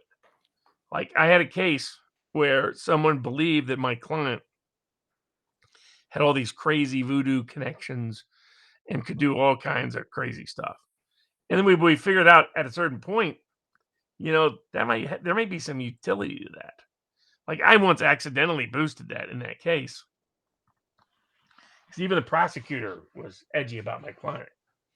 It was like something out of to Live and Let Live, the James Bond film. But basically, so I came in and I didn't realize that there was a bee inside my suit jacket. He did, but he doesn't realize I'm part on the spectrum, so he didn't understand. I was just sitting there just doing my thing. I was in my pitch mode with my client's case, and he was just freaking out the whole time, staring at the way the bee was going around and seemed to be aiming for him, and he just got up at the end and said, I got to go. I got to do something else. And I found out later he thought that I had brought the bee in to intimidate him. And apparently my client had some sort of a supposed reputation for this or that. So I was like, I had no idea. It had nothing to do with any of it. But that's why if you're Trump, he's learned a lot. He came in right away. Here's the people you want me to never say yes to. I'm saying yes to them right out of the gate. So don't waste your time unless you want to go to war right away. Second, all you guys thinking about waging war in the deepest powers, and notice where he started. He didn't start at the very bottom. Your mid-level analyst hanging out, pretending to be Jack Ryan over in Langley. And where does he start? I was curious about where he was going to start. The former lawyers, all these other people. No, generals. He goes to the very top of military brass. Says reviews of these top military brass officials for lack of patriotism to this country. Those are the kind of guys that are used to smoking cigars over Kennedy's autopsy body. They're not used to being put on a little note. Everybody's going to be looking at the heresy trial of the century, the sedition trial of the century, or do you just want to maybe retire a little early and let Trump do what he needs to get done? Everybody in town who refuses to let Trump get done what he needs to get done runs the risk that they're made that unique example, that they are the Benedict Arnold of American life, and will be made to look as such for the whole world. I know other people that have every reason to be nervous and should be for all the crimes they've been doing and getting away with, include Bill Gates, include George Soros, include Anthony Fauci. That those people they're going to pick somebody big on the public health side so this doesn't happen again. And they're going to pick somebody big on the general side so this doesn't happen again. Can they pick someone big on the political side, like a Schiff or a Nadler or a Goldman, or that's too hard because of government immunity? Mostly immune, unless that's what I've been proposing for years since the Covington Kids bill was change the Westfall Act so that politicians are only immune if the Constitution says they're immune. If the Constitution doesn't say they're immune, then they ain't immune. They don't get special rights for being a politician. The Fauci is going to from your mouth, tropical rocket to God's ears. I think there has to be somebody facing consequence, and they're already putting out the word that if people muck around over the next 3 months, that will happen. And he's also sending word out. If you look at it, there's a more common correlation with who he's meeting, certain announcements that take place, with him trying to get not only no escalation, but I think he would like things set in place for peace in both the Middle East and Europe very fast. Because he knows those hotspots are the deep state's favorite play toys. Before I forget, actually, I wanted to ask you earlier. Like he goes and he meets Biden. Biden looks like a happier than a pig in fecal matter. And then this announcement comes out. I mean, are we safe to conclude that Biden is absolutely not in charge of anything and that the people pulling these strings right now are the deep state apparatus and Biden might have some sort of an interest in, I don't know, what he could do to shatter the plans? There's definitely things he could do. I don't think Trump got full assurances that he could or would do those things based on what happened later, because I took it as a little bit people escalating in the back. Like, they were trying to, the latest thing on Gates was he only nominated Gates because he knows that Gates will never get appointed and he can use that to rally the base and go with other people. And so they were convincing themselves they would not face consequence, really. And it was within an hour, 2 hours of that, Counter Story puts out Trump has lists of generals he once looked at for criminal investigation based on what they have disclosed they did. I mean, they brought us as close to World War III as anybody. I mean, the two groups of people almost killed the planet were our top generals in the military and our top generals in the health system. And so that's where Matt Gaetz at DOJ and Robert Kennedy, Department of Health. And I think, by the way, the reason for that on that one, I think that was still alive. It was, they also thought they knew no matter what, at some point they would come after him. But if they didn't know he'd be put up for a committee, that he'd be for a high position, then they might not raise it as much of an issue. They might lose some momentum. So I think the goal was always to appoint him to a cabinet position, because here's another thing people don't always recognize. Once you're appointed, you can be flipped. What you're being appointed for is not that position. Technically, you're being approved to be in the cabinet of President Trump, or the president at his designation. So, for example, if Robert Kennedy passes any process of appointment to a cabinet position, he can then be moved to another position. So that's something to keep in mind with the other people that they are going to be bringing through. But it's clearly a coordinated plan to try to truly defang the two worst parts of the deep state, which is the war mindset, war conflict, foreign-wise, and the lawfare domestically. I mean, look at that. I mean, you lose in part because of your war on crypto and financial freedom. And the way you show the world your reaction to the election night is to indict the Polymarket CEO let's be honest, all he really did was make an election market available a little bit earlier than the federal court said should have always been available. That's all I know of that the guy did. And at some point, like, people wondered why I made a big deal about Bitcoin Jesus. Mm-hmm. I keep mispronouncing his name, or I think it's Roger Ver. It's either Ver or Ver. I get all the names mispronounced. So if you're out there, I'm sorry. I mispronounce everything, but because they're all part of the same pattern. You dig into these cases, and whether you're looking at Ross Ulbricht, whether you're looking at Julian Assange, whether you're looking at Ed Snowden, whether you're looking at the Bitcoin Jesus, whether you're looking at this latest Polymarket case, all these people are people that don't have bad reputations in the industry. But by the way, crypto, plenty of bad people with bad reputations in the industry. They're people who are generally considered sort of the white knights, and hence Bitcoin Jesus. It's like, why are we trying to put him in prison for 20 plus years or whatever number it is now?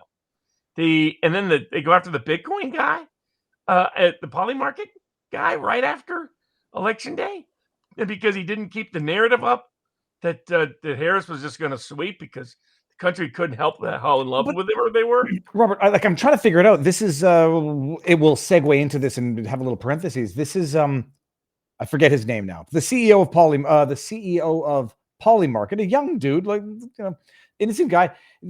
A few days after the election, gets raided, has his phone seized, his computer seized, no charges that anybody knows of. They come in, take his stuff, and leave. And I'm trying to watch, I've been watching other people who are more into the betting market sphere, the crypto sphere, and people are hypothesizing that he hasn't been charged with anything yet, so we don't even know what the hell they're looking for, what the hell the purpose, who authorized this. Does that sound familiar? Yeah, just happened in France. Oh, yeah, with freaking Telegram. Some people are hypothesizing that there was chicanery going on with Polymarket, that there weren't buyers for the sellers or sellers for the buyers, and that it was in fact market manipulation. Although the guy gave a pretty decent answer as to, even if there were people pouring money in to manipulate the market, other people would jump on that money to make money. So there have been no charges, nothing that we know of yet, and they go ahead and do this. Now, everybody says hold off and wait until they give their explanation, but no, a week after the election, raiding Polymarket in New York, no less, take your stuff and get the hell out of New York. They better have their answer and explanation ready, not tell us to wait. Trust us when we know that you are fundamentally, thoroughly corrupt. So, and they've gone after everybody like this, and they went after the prediction markets, like Kalshi, like Polymarket, like Predictit, because they want to control the narrative. And they're so obsessed about controlling the narrative, they'd spend billions and billions of dollars to prohibit you from seeing a meme. Then they would do other things that you would think would be a lot more productive and efficient. And they're just sort of locked into this. And clearly, I think part of what Trump needs, one is policy, one and two is personnel. Personnel often is policy, as Pat Buchanan would say repeatedly. Said Nixon kept forgetting that, in his opinion. and trying to placate too many crowds with the choices he made when it came to personnel. But the other component there is, how do you use it in such a way to really like to an earlier question, so this isn't a problem 20 years from now, 30 years from now, 40 years from now, that there has to be some high profile examples for that to happen, but on both sides. So you need some high profile use of the criminal justice system, civil justice system, to get some relief for the vaccine injured, to get some relief from those who are harmed by all the bad COVID policies. And, people like Bill Gates and everybody harmed related to immigration, this massive illegal immigration. The same names are involved. Bill Gates, George Soros, connected either which way you go. So I think there has to be, and then Anthony Fauci on the healthcare side, somebody that people say to themselves, "Oh, I don't want to be that guy." And these are people that are motivated by that because they're sociopaths, but not full narcissists. So they don't fully, they don't think they're the greatest exactly. They're worried a little bit of I'm Pat and people like me, gosh darn it, mixed in with the sociopath and the rest. So it's where the social behavior and educational conditioning can in fact have some resonance.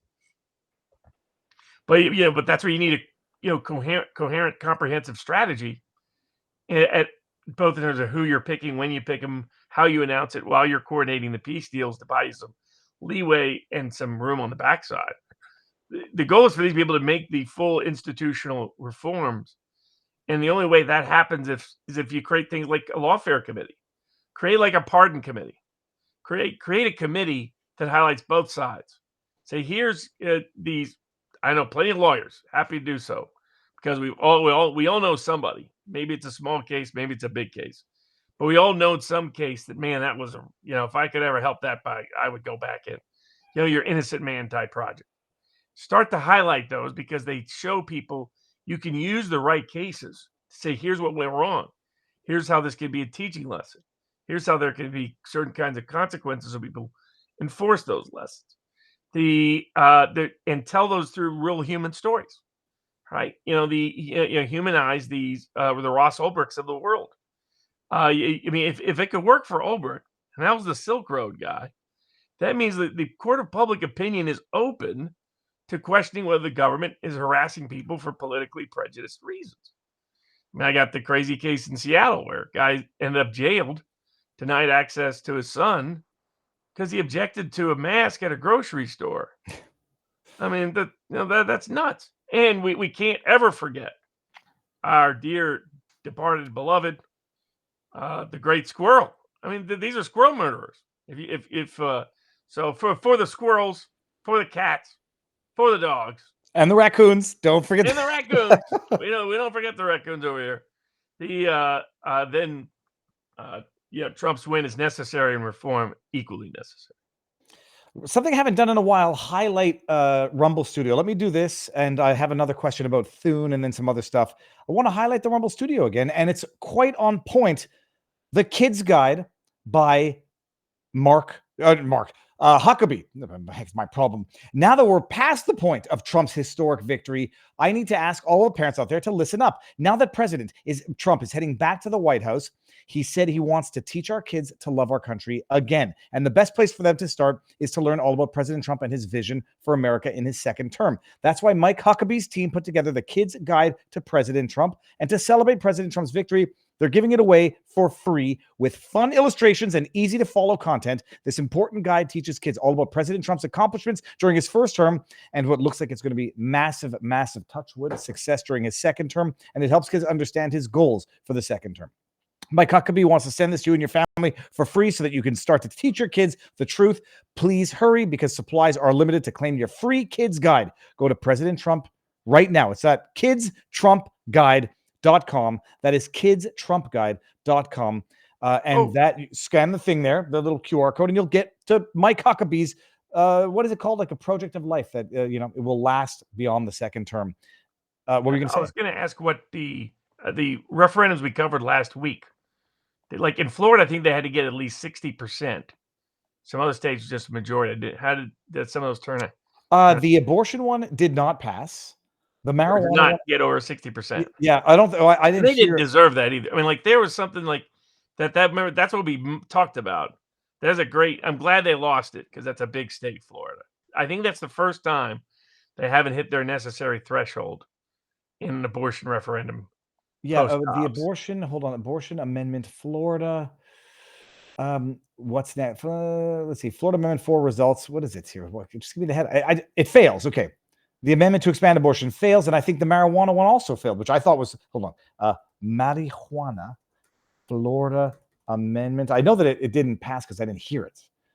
Florida voters reject ballot legalizing recreational marijuana use. So you don't get to smoke weed and have, I won't say that. It's not, might be too crass. Well, the amazing thing there is that was just because the pro-choice community got arrogant. That they thought they Overplayed could their hands. They absolutely bulldoze people into believing that look, all we want is what you want, and they know from the polling data, the ordinary person, pretty much anywhere in the world, on average, there's exceptions, of course, but on average favors allowing abortion prior to the first term being over, and that's basically where they mostly settle. Usually, right, week 12, week 15, somewhere in that neighborhood. The Florida moved it up to 6 weeks. That's not a popular position, so they created some risk by doing that. But the state said, "Oh, we'll use this as our chance not to reinstate the old rule, but instead make it look like it's just a self-defense provision, that it's allowable until the viability, and then post-viability only basically self-defense." But in fact, the word health is so broad, as Viva and I covered here, it meant if you're having a bad hair day, you could go and kill up until the baby's coming in, literally. So I think I was in my view, good on the voters for seeing through some bad trickery by some political groups to try to get them to approve something different than what they actually want to approve. I'm going to go see what the results actually were. Question I forgot to ask you, and then in a second I'll get to read some of the Rumble rants, and then we're certainly going to get to the locals tipped questions. Thune. Okay, so I probably should have waited for you to get your advice before dabbing my toe into Kalshi, because I was like, okay, the populist movement is going to result in Rick Scott getting the appointment, and Thune got the secret vote. Oh, you know what you missed there? Always know your audience, KYA. The audience was not the American people. The audience were other senators. Well, and I thought, I realize now Trump doesn't pick the speaker. It's the senators who did it, or whoever did it, in a secret ballot, so that the people don't even get to see the vote. But what is the risk of Thune as, what is it, majority leader is the term? Is it a clerical position, or does he actually have meaningful substantive power? Oh, no, you have meaningful power. Okay. It's more that it's representative. In other words, how many Republican senators are going to defend Trump? This is why they were hoping to win Ohio, or hold Montana, or steal one somewhere, because they know they got what's her name in Alaska, who's happy to vote Democrat and hates Trump, who's only there because her daddy was a senator. Ironically, victimized by overzealous government prosecutors. The Murkowski. Yes, correct. Okay. So if they would have got right at 51, 52, it would have been a little bit tougher, because all of a sudden they can walk away. So that they're planning those kind of things in the background, but Trump's fully aware of it. So it's figuring out which battle to wage at which scale. And I think the one he's most focused on currently is trying to get a big peace deal early in 2025. He wants something that shakes up the whole world's news stories. Yeah, shaking up for the good. It's like the white pill October surprise in November or December. I know people are asking, and I watched Bongino, and he's fantastic, and there's no but. I think you might not disagree, but Rubio. So people are disappointed with Rubio. Some see him as a war hawk or a war whore. I should not be discriminatory in who I call a war whore just because they might be Republican. I say I don't think he's that bad. I think he's showed his deep loyalty to Trump over the last year plus, and that's what Trump is looking for right now. Do you freak out over Rubio? Do you get angry, or is it neither here nor there? No, about as expected. But it told me something different than everybody else. So there's definitely going to be establishment people interspersed here, because there've been a lot of discussions behind the scenes. This person, okay, then I'm okay with this person or this person here, as long as these people are in the key positions. So, which is Gates at Attorney General, Gabbard, National Intelligence. Ratcliffe, they won't be able to block Ratcliffe either, though a lot of them hate him up there because he's exposed them repeatedly. But he'll get the CIA. They'll make a big deal about Hegseth's What is the lack big of, deal about Hegseth? It's lack of experience? lack of professional experience. Exactly what I mean, that told me right. It was like Trump understands the military is the problem. Because if you notice that, how he was organizing, he was like doing a chess move, surrounding people. With who he was surrounding where. So it told me he's thought about this quite a bit over the last 6 months. So the plan is just getting executed day after day. But the machine will do whatever it can between now and then. But if I were Jack Smith, I wouldn't be inside the continental United States on Inauguration Day. Question this is for me. Question for you, Robert, is the markets, the way Kalshi defines it is that if he's confirmed by the Senate, yada, yada, yada, by December 31st, 2026. First of all, why is that? We're going to be in December. We're in December 2024. So why 2 years? And what is the time frame for the confirmation of these appointments? That depends on the Senate. So, and also the House. So they could do it with do the recess format, see how much objection there is, or try it regularly with hearings. That's their next trap, though. Trump's been through this now. That they still don't get it. That they don't understand Trump. They don't get him, where he comes from, what he's motivated by. No, they're just baffled. That makes you weak in terms of a strategic or tactical opponent, right? To someone who, if I know my opponent has no idea how to read me, I can just figure out ways to jerk them around all the time. They don't know how to read Robert Kennedy. They don't know how to read Tulsi Gabbard. All of them just baffle them. Well, why would that happen? And how could this be? And how can it not go this way? And that tells you how bad the town has been now, right? Nobody faces that. That was one of now things are coming together in a cleaner way in a certain sense.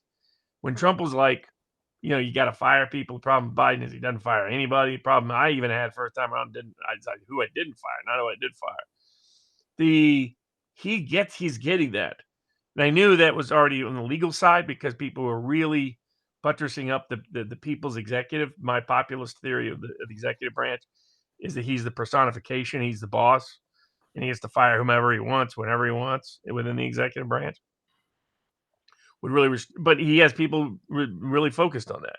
So he's combining all of it, looking at it from this holistic picture of this whole war board that he has planned out in ways nobody on the other side knows what's going to hit him at all.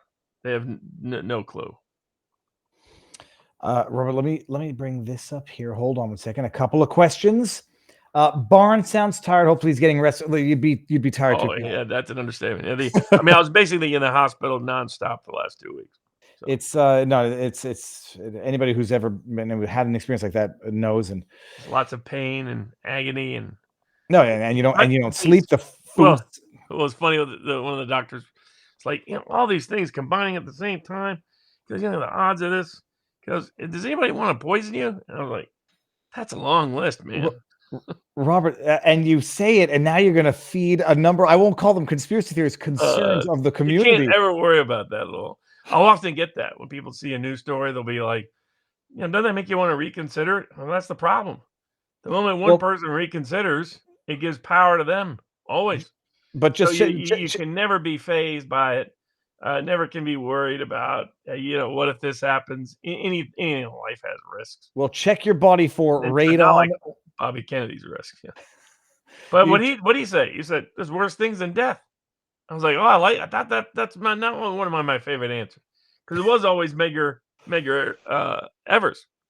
Well, that has to be one of the best, most badass statements of all time. At least it looked that way when I was 7 years old watching on TV. But here you got a guy, and the black and white, era back then.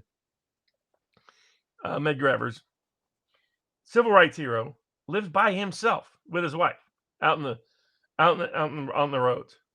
Anybody can go right up and shoot him in his house, and he broadcast that to the world, and ultimately was killed in that way. And yet he was never fazed. Why? Because he sent a louder message with the way he chose to live his life than they could ever send by trying to take it away. They empowered him in the process, not themselves. So, whenever you run into any kind of issue, you can't worry. That's what the Trump message is. If you say, I don't care if you try to bankrupt me, I don't care if you try to imprison me, don't care if you try to remove me from office, I don't care if you try to block me from ever running for office, I don't care if you even try to kill me, that I'm not changing. I'm going to be the same person. I'm going to fight for the same goals. That the more they came after him, the more determined he was that he must be right in what he's doing. And he is right in what he's doing. But it's a lesson there. The greatest power is the system's bluff, because they can't go out and bankrupt everybody, or then they don't even have any system to live on to begin with themselves. Robert, someone in the chat is rightly noticing you've done nothing to dispel the myth that you might have been poisoned. They did. You haven't been poisoned, although if they test your hair, I was definitely poisoned. It was just not. There's no reason to believe him when he did it deliberately. And if they test your hair, bad interaction of things.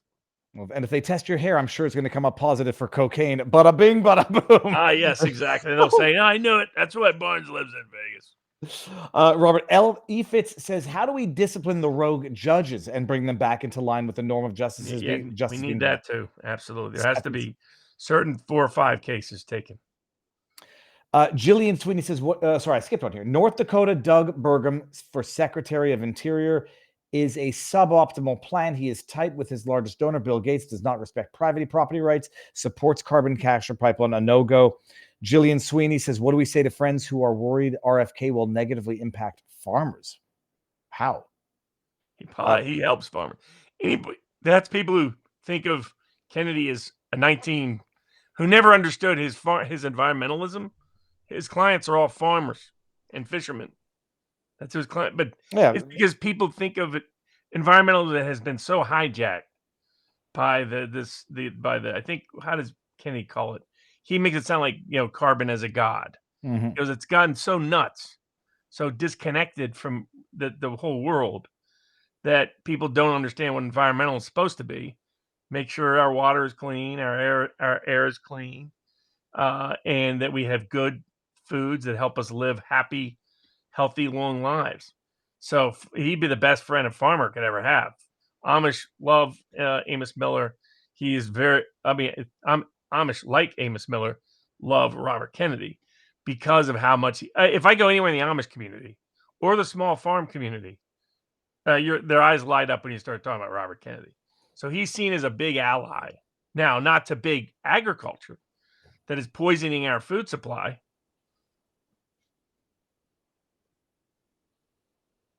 Uh-oh, am I frozen? I think Robert just froze. Oh, no, I'm right here. Okay. No, sorry. It actually went frozen for 1 second here. Let me see this here. Robert, do you still think the military tribunals are off the table, says Shofar? I've never been a fan of military tribunals. Okay, let me get this. We're gonna get to all of the tipped questions, or the ones on locals. Okay, I think we're gonna. Okay, so hold on. Oh, wait. Now let me think if I've forgotten anything that we wanted to absolutely discuss. Okay, we got the picks. We covered the war with the Ukraine. We've covered. Oh my goodness, the lady Ann Seltzer, Ann Seltzer retiring. Robert, I don't know that we talked about that poll, the Iowa poll before the election. Was that a payoff, a buyout, an investment? Now she's retiring from the Iowa poll. I'm sure you've heard the story. Would you have any unique insights into what you think actually went down there? So she was an older, democratically oriented university female professor journalist. So that would tell you where politics probably is. In 2004, she started out wanting to be accurate. In 2004, she said John Kerry was going to win the state easily. He lost. So that was her four-way. But she had the right answer. The media liked John Kerry winning before Election Day being broadcast throughout the farm country. But so there was no consequences adverse to her. 2008, her whole reputation comes about because of the Democratic caucuses. It's not due to general election success. She's been very up and down in that area by that point. She once again does a horrible job with the Republican caucuses, which she's never managed to poll accurately. She gets the Democratic caucuses very right about how Barack Obama could overtake Hillary Clinton. That's what got her the voodoo reputation. Wow, look, she called it. Obama was taking the lead. It's really going to happen. I had a bet on it from long before she ever even thought about it. So didn't require that level of genius, I don't think. But it is what it is. Bill Clinton to this day, by the way, does he think that they had a 2020 or 2008 honest Democratic primary process? He should ask Hillary that question. He still thinks no on that one, too. Obama stole it before the Ruskies did, apparently. So do you flash forward? Her last poll before Election Day tends to be within a point or two in Iowa. So that's when she starts getting this reputation of being this great pollster. Even though her caucus polls would continue to be wrong, even though her off-year polls would continue to be wrong, even though her polls outside of the election window season will be often badly wrong. So you could get a sense that this was not someone actually very good at their job. So you contrast that to someone like Richard Barris, People's Pundit Daily. I came across him in 2016 because in planning on betting on the American presidential election, there's people who called me up a couple of weeks ago asking about that, by the way, in the British press. Could it come back over again? Maybe I should have stopped by, make all you guys buy drinks for me again. But where was I? Richard Barris, the woman there. Ann Seltzer. Ann Seltzer, yes. So Ann Seltzer, that's right. That's where I was. Be interesting. You can be on any set of pain medications and still remember Ann Seltzer stupid. She got the reputation for the voodoo lady. Yeah, exactly. So, and she gets 2012, says Obama's going to hold on there. He does. Like, oh, wow. Ann Seltzer nailed Iowa again. Her other polls during the year did not. So there was no sign of being a great pollster. 2016, she gets the caucuses right on the Democratic side. Bernie Sanders can shock Hillary. Gets the Republican caucuses way wrong. But right before Election Day, says Trump's going to carry it with ease. So builds up her reputation in Iowa and nationwide. 2020, she has Trump. She has Trump losing it early in the year. And then she has Trump winning it late, again, to restore credibility. Mm-hmm. When the key here is, how do you get paid in this business? You should be getting paid based on your skill. And the skill of polling is that I'm going to talk to 1,000 people. And from talking to just 1,000 people, I'm going to tell you the opinions and the actual likely voting of 160 million people. That's required. That's why some people, like Trump hinted at with Rogan, are skeptical that polling is even legit. Mm-hmm. Like, how do you get to know everybody's opinion by just talking to a few people? If you're Barris, you obsess over it. That's why you're a data nerd. You're a data nerd with a military background. So it's a unique kind of background. So it's like, watching SEAL Team come in on, one of those TV shows, that kind of thing. So if you studied it obsessively, you could figure out that there truly is a way by talking to one person, you can know the likely opinions of 10,000 people that relate to that one person in some key trait. So that's how Richard Barris becomes obsessed with it.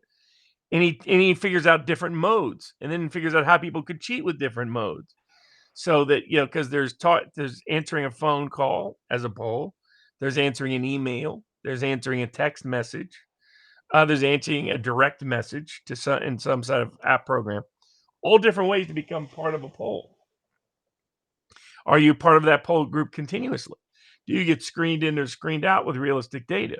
Do you make sure that one person doesn't disguise themselves and share it with other people and end up, taking 80% of your poll is really one guy and his buddies, right? So if you're really detailed at all that kind of, I call it the art and the science of polling, then you can avoid what Ann Seltzer did. But I had long suspected that she was more phony, more interested in the pay. Like she's the person who takes the bribe at the end, right? She's not really that principled oriented. And now I said, as soon as I saw the result, I thought, well, that's so laughably bad. That means she knows she's not coming back because he built a reputation on being so close to right. Someone had paid her off in advance, drop a poll that shows Trump's going to lose out. And in exchange, you get all these other things taken care of for you. Right now, AOC is running around talking about the policy debate happening in the Democratic Party. If you look beneath the surface, she's not complaining about the debate on policy. She's complaining about who's going to administer all those funds to help make sure everybody's on board with the right policies. It's all about the funds. They want to control the party funds, the NGO funds, the think tank funds, the organizational funds, their spinoff gigs. That's what's going on with a lot of these people. And that's why you're going to continue to see certain anomalies occur. I'm going to go look through some, if I can get, the FEC filings have to disclose these payments, if any. So I'm going to keep looking. Don't be surprised if, you have a big, I think about some big people coming up. Who could trump a name that'd be perfect? The next big perfect appointment is to be Secretary of the Department of Agriculture. Thomas Massey. Congressman Thomas Massey. Robert, let's let's go over to locals, and we're going to do the after party there. And we're not having a marathon tonight, people, but people needed to see proof of life and tell you to stay away from umbrellas. And by the way, just a few more. They say, welcome back, Robert. Is Ebitha GG. We got Sean Joe says, get well, Robert. You are much needed. And now what we're going to do, people, get your butts on over to locals if you're going to come. If not, I will see you tomorrow. Robert, you're going to rest up, but I know you want to get back to, like, you can't prevent you. There are certain people on earth who need to work, who want to work, because it's not work, it's purpose, it's life. And you're it's really just getting your brain in a position where it can function for more than like an hour a day. So that's just getting rid of the source of the pain, which figures all stuff. But once that's taken care of, then be all groovy. Okay, we're going over to locals, people. We're going to do some of all of them. We're going to read through these. I know a lot of them are well wishes, so it's going to go fast. Everybody, so tomorrow I got Jessica Rose coming on at 12:30, and then Mocha Bezigran coming on it's going to be the same show. So Tuesday, Ed Dowd is coming on Wednesday afternoon. We're going to talk about some of his bombshell stuff that he's looking into right now. Tuesday, I forget what's going on. Wednesday, there's going to be a 100th episode of The Unusual Suspect. So check it out. But come over to vivabarneslaw.locals.com. Now we're going to have the after party there, and we're going to have our intimate fireside chat with everybody there. So hitting the button, it's going to be a 30-second countdown. Come on over. Otherwise, enjoy the weekend, everybody. Locals, Rumble, YouTube, Twitter. Thank you all for being here. And now we are heading over to our wonderful family at vivabarneslaw.locals.com. I'm going to go to the tip questions. There's a bunch, and we're going to read these going bottom to top. Buffalo Betsy says, I love Ed Dowd. Love Ed Dowd. Buffalo Betsy, thank you. Pasha Moyer, I was singing in a concert tonight. Just caught up with the real time on Rumble 10 minutes ago. I'm very glad to see you live, Robert. You too, Viva, of course. Buffalo Betsy says, if Trump keeps plucking people from Congress, how will we keep the majority by enough to be safe? So I had Phil on Friday, and there's an argument as to whether or not it's different by state or whatever. If you pluck, not senators, but congressmen, who replaces them? Or how do they get replaced? It varies by the local state government. And so it could be in some places the governor who hand selects them until a midterm or special election. Yeah. Okay, fine. So check that on a piece-by-piece basis. Good. Thank you. Spam Ranger. 35 years ago, I became wildly ill. The cause wound up being lead poisoning. The doctors missed it. All I know is the garlic made me feel better. 14 years later, hair analysis returned lead levels 7.5 times the maximum reference limit. If not for garlic, which has sulfur compounds that act as a chelation agents, I'd be dead. A spam ranger. That's kind of wild. After going through all that pain, the rest of your 50s will feel like a total cakewalk, says Hyperdynamic. We got Bill Brown. It's a picture, and it says we should forgive our enemies, but not before. I'm not reading that, Bill. Come on, man. You're gonna get me in trouble. Do you remember getting poked by an umbrella recently? Says Shavetail. Valley Forge says, please explain the shadow government idea being put forth by the Dems. Robert, some people are concerned, this isn't exactly this chat question, that the Dems are silent because they're quiet because they've got some plan to not certify come January 20th. The problem is that's the kind of plan you need to put in motion long before. You got to start conditioning minds, etc. They just did it at the end to try to raise money and volunteers at the last gash. So I don't see that as, and there again, we've been right so far, right? They're never going to certify it. They're never going to say it's okay. It won't happen on election night. They'll drag it out. New ballots will show up. We were right. The doomers were wrong.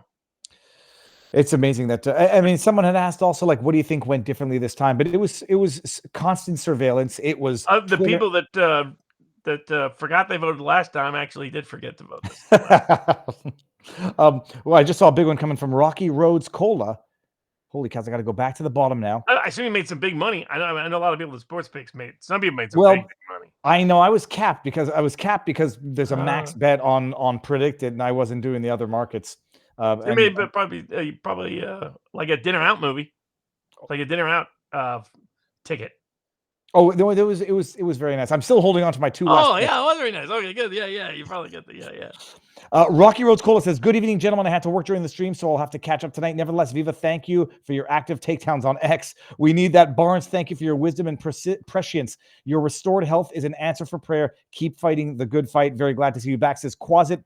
Does he believe that the down ballot Republican losses like Rogers in my state of Michigan make any sense given President Trump's success? Well, it turns out the CIA like CIA Slotkin, but the new senator from there better than they do Rogers, even though he's a huge deep state guy. There was talk about him for FBI. I would not make him FBI. I would make someone like our mutual buddy Pash. Cash Patel. Cash. Yeah.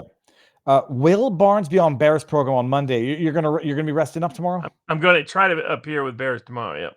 Okay. So they give me these small windows. Hopefully the windows will get broader and longer. I'll go quick, Robert. I know you're going to rest up here. Can Tulsi sue Debbie Blabbermouth, Schultz, and others for defamation? The answer is no. Robert, why did she could? She just has to get over the public figure issues.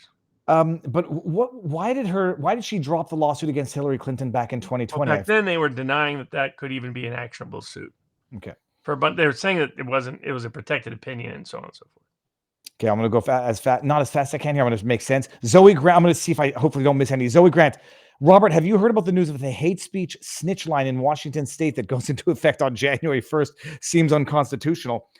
Barnes' take on Rubio. This is from Baldman. Oh, I had forgot to answer that. So my view, Rubio is from Cuba.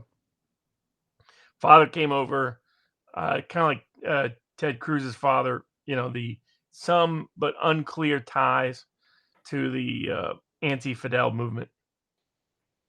The Rubio Cruz comes from the more intellectual side of that equation.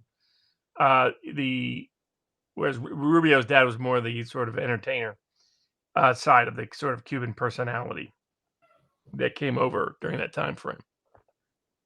So, Rubio has fancied himself president for a while, permanent political class. I don't believe Rubio has many strongly held beliefs. That's just not who he is. I think here again, great read on him by Alexander over at the Durant. How he described Rubio is exactly who Rubio is. When Rubio doesn't want to put on his heels and dance, you might say. So he's just Rubio's kind of like Obama in that they like the sort of prestige of the position and the recognition, but it's never been clear that they like Bill Clinton Bill Clinton will right now get into a 3-hour debate about his 98 Israeli peace proposal and which neighborhood that we're giving. He's an actual policy nerd and political nerd. Like you realize JD Vance is when he's a kid and he wants to watch stuff on C-SPAN, right? Okay, that's a political nerd. That's what, me reading precinct results in New York from 1824. Political, when I was a kid, that's political nerd. Or the other word is idiot savant, Robert. But no, it's like you're genius on some end of the genius spectrum. It's amazing. But yeah, that's wild. Yeah, the things I know well. Well, the way I put it is, the things I'm good at, I'm Johnny with a fiddle when the devil went down to Georgia. The things I'm not good at, that could be just the flip side around. Well, that's it. Like it's the word idiot, idiot savant. That is people can be fully functional people and wildly because your ability to understand history and context without having lived through it is what I think is your most amazing asset. Like I can't understand history in context, but I can understand what I've lived through in context, and I can't transpose that. Great historians. We haven't discussed InfoWars yet, right? No, that's what I wanted. That was okay. We're gonna get there in a second. Let me get through some of the, more of these chats because I don't want to miss them. Barnes, Bill Brown is offering to be your cocaine tester. Woodwork 1999 says Vivek has put out an idea to lay off government employees by the last digits of their social security number. Is that any merit viable? I think it's defunding is the best way to do it from what I understand from our discussions. Lore Duo 92. Can you give an update on the various cases against Trump and how to debunk them? I need a refresher to combat takedown. The refreshers, we did the summary of the cases from 2020. I think we've talked about it. Like Jack Smith is dropping the cases in DC. The appeals probably for the Florida case not going to go anywhere. Rico's probably not going to go anywhere. New York, Merchan, I don't know, Robert, anything changing there? Merchan, they've postponed. Well, when people wonder how do corrupt prosecutors do it, well, Fannie Smith got reelected. Oh, we don't know that. Hold on, Fannie Willis. Willis, I mean. And let me read this. It just tells you. I mean, it's why we need institutional reform. We need some high profile cases, and it's got to be names like Anthony Fauci, maybe a John Brennan. It's got to be some big names. Yeah. That at least big names inside DC that recognizes this is not acceptable anymore, or we'll be right back at it in 5 years. Is Trump's media CEO Devin Nunes being considered for Trump's executive cabinet? Asks Rustang.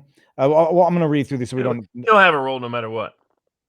Do you think Missouri referendum for abortion will be partially overturned regarding the transition medical stuff for kids without parents being informed? Asks Bigat519. I don't know about that. How can we really help RFK, Gates, Tulsi get confirmed? Something better than contacting our senators? I think the plan has been described here tonight. The abortion was open-ended, says Florida Gatorman. I thank God for this election because now in my dotage, I can depart in peace knowing that we are now passing on the next generation the freedom we have received from the previous one. I did not want to die having failed to pass on that blessing of liberty to our children. God bless you guys and thank you for the ongoing efforts. That's White Raven. Is Barnes going to put out any political picks soon? Cabinet House margin. Sports picks, everybody, you know where to go for that. Robert, you have to be excited with farmer and KY rep Thomas Massey, Department of Agriculture. That's coming from Will Rogers. Baldwin Barnes takes on Rubio. I got that. There's a lot. Barnes, have you heard about the new hate speech? Okay, I got that. Let me load up more here because there's one. Jeanette Victoria, can Barnes recommend a good article or book that outlines the benefits of tariffs? One little tidbit. So long and short, Rubio will be a good delivery guy. So that's what he's there for, his diplomatic skills, not anything else. And that more fits who he is and his personality. And his ego isn't so attached to any ideology that would preclude its success. So I wasn't bothered by that choice. It fits. And specifically it told me Trump may be looking at all the hot spots and he wants peace deals, I think, now in all of them. Mm-hmm. Because obviously Israel and Europe, North Korea, he thought he was going to get one until John Bolton completely screwed it up. But where would be the fourth one? Cuba. If he could get a resolution that the Cuban domestic population in Miami is happy about, that would be a mighty interesting wrap up of another old lingering issue. That would be. I never even thought of that. And Rubio is one of the few people who could deliver that. And that means Trump's probably followed it well enough because of the Cuban population of Florida. Cuba has not recovered from the lockdowns. They were not a country that could do that. You could not become a 1/4 tourist country and decide you're just going to take off being a tourist for 6 months and providing services. And, oh, look how great government managers we are. And whatever you thought of them, the Castros had a vestige of old farmer appeal there. I ran into it all the time. Mm-hmm. That nobody younger than them ever had. Nobody, well, one Cienfuegos, but whatever happened with him in Cuba, they'll tell you Fidel whacked him. Other places, they'll tell you something else. But basically, there was nobody to replace Castro's. Now that they're basically out, and they just decided to prove to the world how great governments are when they were to run things through locking things down. They are particularly economically vulnerable to giving up on a lot of conditions they wouldn't have given up on in the past. And if you're Rubio, if you're Trump, Rubio would be the guy to sell it. If you think, okay, some of these things, some of the older Cubans aren't going to like, who would I want to sell it? Well, the most prominent Cuban Republican in the country. It's amazing. That's actually, I hadn't even thought about that. Dread Roberts, $5. Why not just schedule the hearings if Republicans have the majority, approve the people, or identify the rhinos? Will Rogers, the president can also declare a recess for either or both chamber. The Constitution, Article 2, Section 3. Okay, fantastic. Can Wile E. Coyote Nickel be impeached or prosecuted for proposing an unconstitutional and treasonous shadow government on the actual floor of the Congress? I'm going to have to screen grab that. Well, that's why you can't be right there. What actually happened with Carrie Lake? How is it possible she was that far behind Donald John Trump? I don't think she was. I have to check the final numbers there. What? Yeah, well, it ended up being 3 points behind Trump. Yeah. Glad to see you, Barnes. I think the board was ready to start their own hush-hush on your disappearance, says Siren. AJ Cook, thanks, Robert. This is a $50 tip. He says, I won $1,500 on 1,000 of fairly conservative bets. I worked for Trump Victory RNC in North Carolina this year, and even my colleague thought I was nuts for putting any money on getting a popular vote. Not tired of winning yet, excited for the next fight. All right, Robert, is there any way to lock in the politicians' wealth at swearing in an effort to rein in insider trading, says Schnookums? You could just outlaw insider trading meaningfully. Yes. Let me see here. Is there any... that's one of the things Matt Gaetz used to do, He used to go around on that, documentary people, and he would highlight some old guy, usually his own party. Say, look at this guy. Ever since he's made chair of this committee, all of a sudden he's one of the best stock pickers in the entire world. He goes, Don, what do you think about that? That's why there's people on the Hill who do hate him with all out passion. But Trump's message is, this is my guy. So think long and hard about what you're going to do next. Is there any reason to be worried if Trump tried to stop the war from escalating it once declared before he takes office? They could accuse him of treason for aiding the enemy. No, they're not going after any hatch violations on Trump this time, or I think they were trying to intimidate Trump. They were afraid that he would get Netanyahu to possibly do something that they thought would hurt them during the election. We're going to get to the Alex Jones. Trump thinks, though. We're going to end on the Alex Jones. I know we should probably end this sooner than later because in Cryptus, Trump is one of the presidents to win 3 elections in a row. Viva Fry, did you get the new computer? I didn't get a new computer yet. I haven't been able to get to the freaking story yet. Shush Silver says, to the doomers that said we were dreaming if we thought the fair results could be had, I will paraphrase Superman. Dreams save us, dreams lift us up and transform us. And until my dream of world freedom and justice become reality, I'll never stop fighting. We got, hey, Barnes, glad to see you're still upright and taking nourishment. We missed you. We in Minnesota are pushing on to 2026. What are your thoughts on former sports broadcaster Michelle Toyofa for Senate versus Tina Smith? Prayers always. That's from Ryan PD. Okay, I don't want to push my luck here. Happy to see you back, Sir Barnes. Yeah, Kane, in Minnesota, it's all about overcoming the Twin Cities. Naked City says, welcome back, Barnes. Followed your political bets list on Kalashi, made some nice money. Woohoo. Thanks, says Ithaca Cato. Okay, and I think, will everyone forgive me if we round up here? There's a doc mentioned that one thing. I was like, that would be like something for the board, like 30 different hush-hush alternatives who whacked Barnes. And they come up with the different plots and I would my theory is you're getting home care. I hope you have like an Anna Nicole Smith type home care, and then there can be a hush hush on. I have multiple levels of security and care out here. So it's good on that. It's just pain is pain. Okay, well we're gonna end it. I'll try to squeeze through these. Welcome back, Barnes. We missed you. Hope you're recovering well. Tony Cares, scrolling up. Susie C. Barnes, we love you. Please take care of yourself. Missed you, big guy. I'm going to skip over the ones who we've already read multiple people from. Viva, please don't merge to only Rumble. Okay, I got those. And I think I got the ones at the beginning. Would it be possible to federalize the presidential congressional elections? I got that. May the Barnes be with us, says Susie C. Welcome back, Barnes. We missed you, says Ali Michael. There is no Viva Barnes. Okay, we got that one. If I've missed any, I'm going to keep it up and screenshot them if there's any, and I'll read them, or we'll get to them. I'm sorry, guys, if I missed any. I think we're gonna wind it up here. Robert, stay away from umbrellas and stay. Okay, we will talk offline. Everybody, see if Barnes. You'll see if you get onto Barris tomorrow. Thank you for getting out of the hospital and still being alive. Do not. Well, thanks to everybody for all their prayers. Good wishes. I always love that. Thank you very much. Okay, and we're going to end it. And everybody out there, we'll see you tomorrow. How do I do this? I go end stream. Peace out, people. Enjoy the night. And Robert, we'll talk. Peace. End.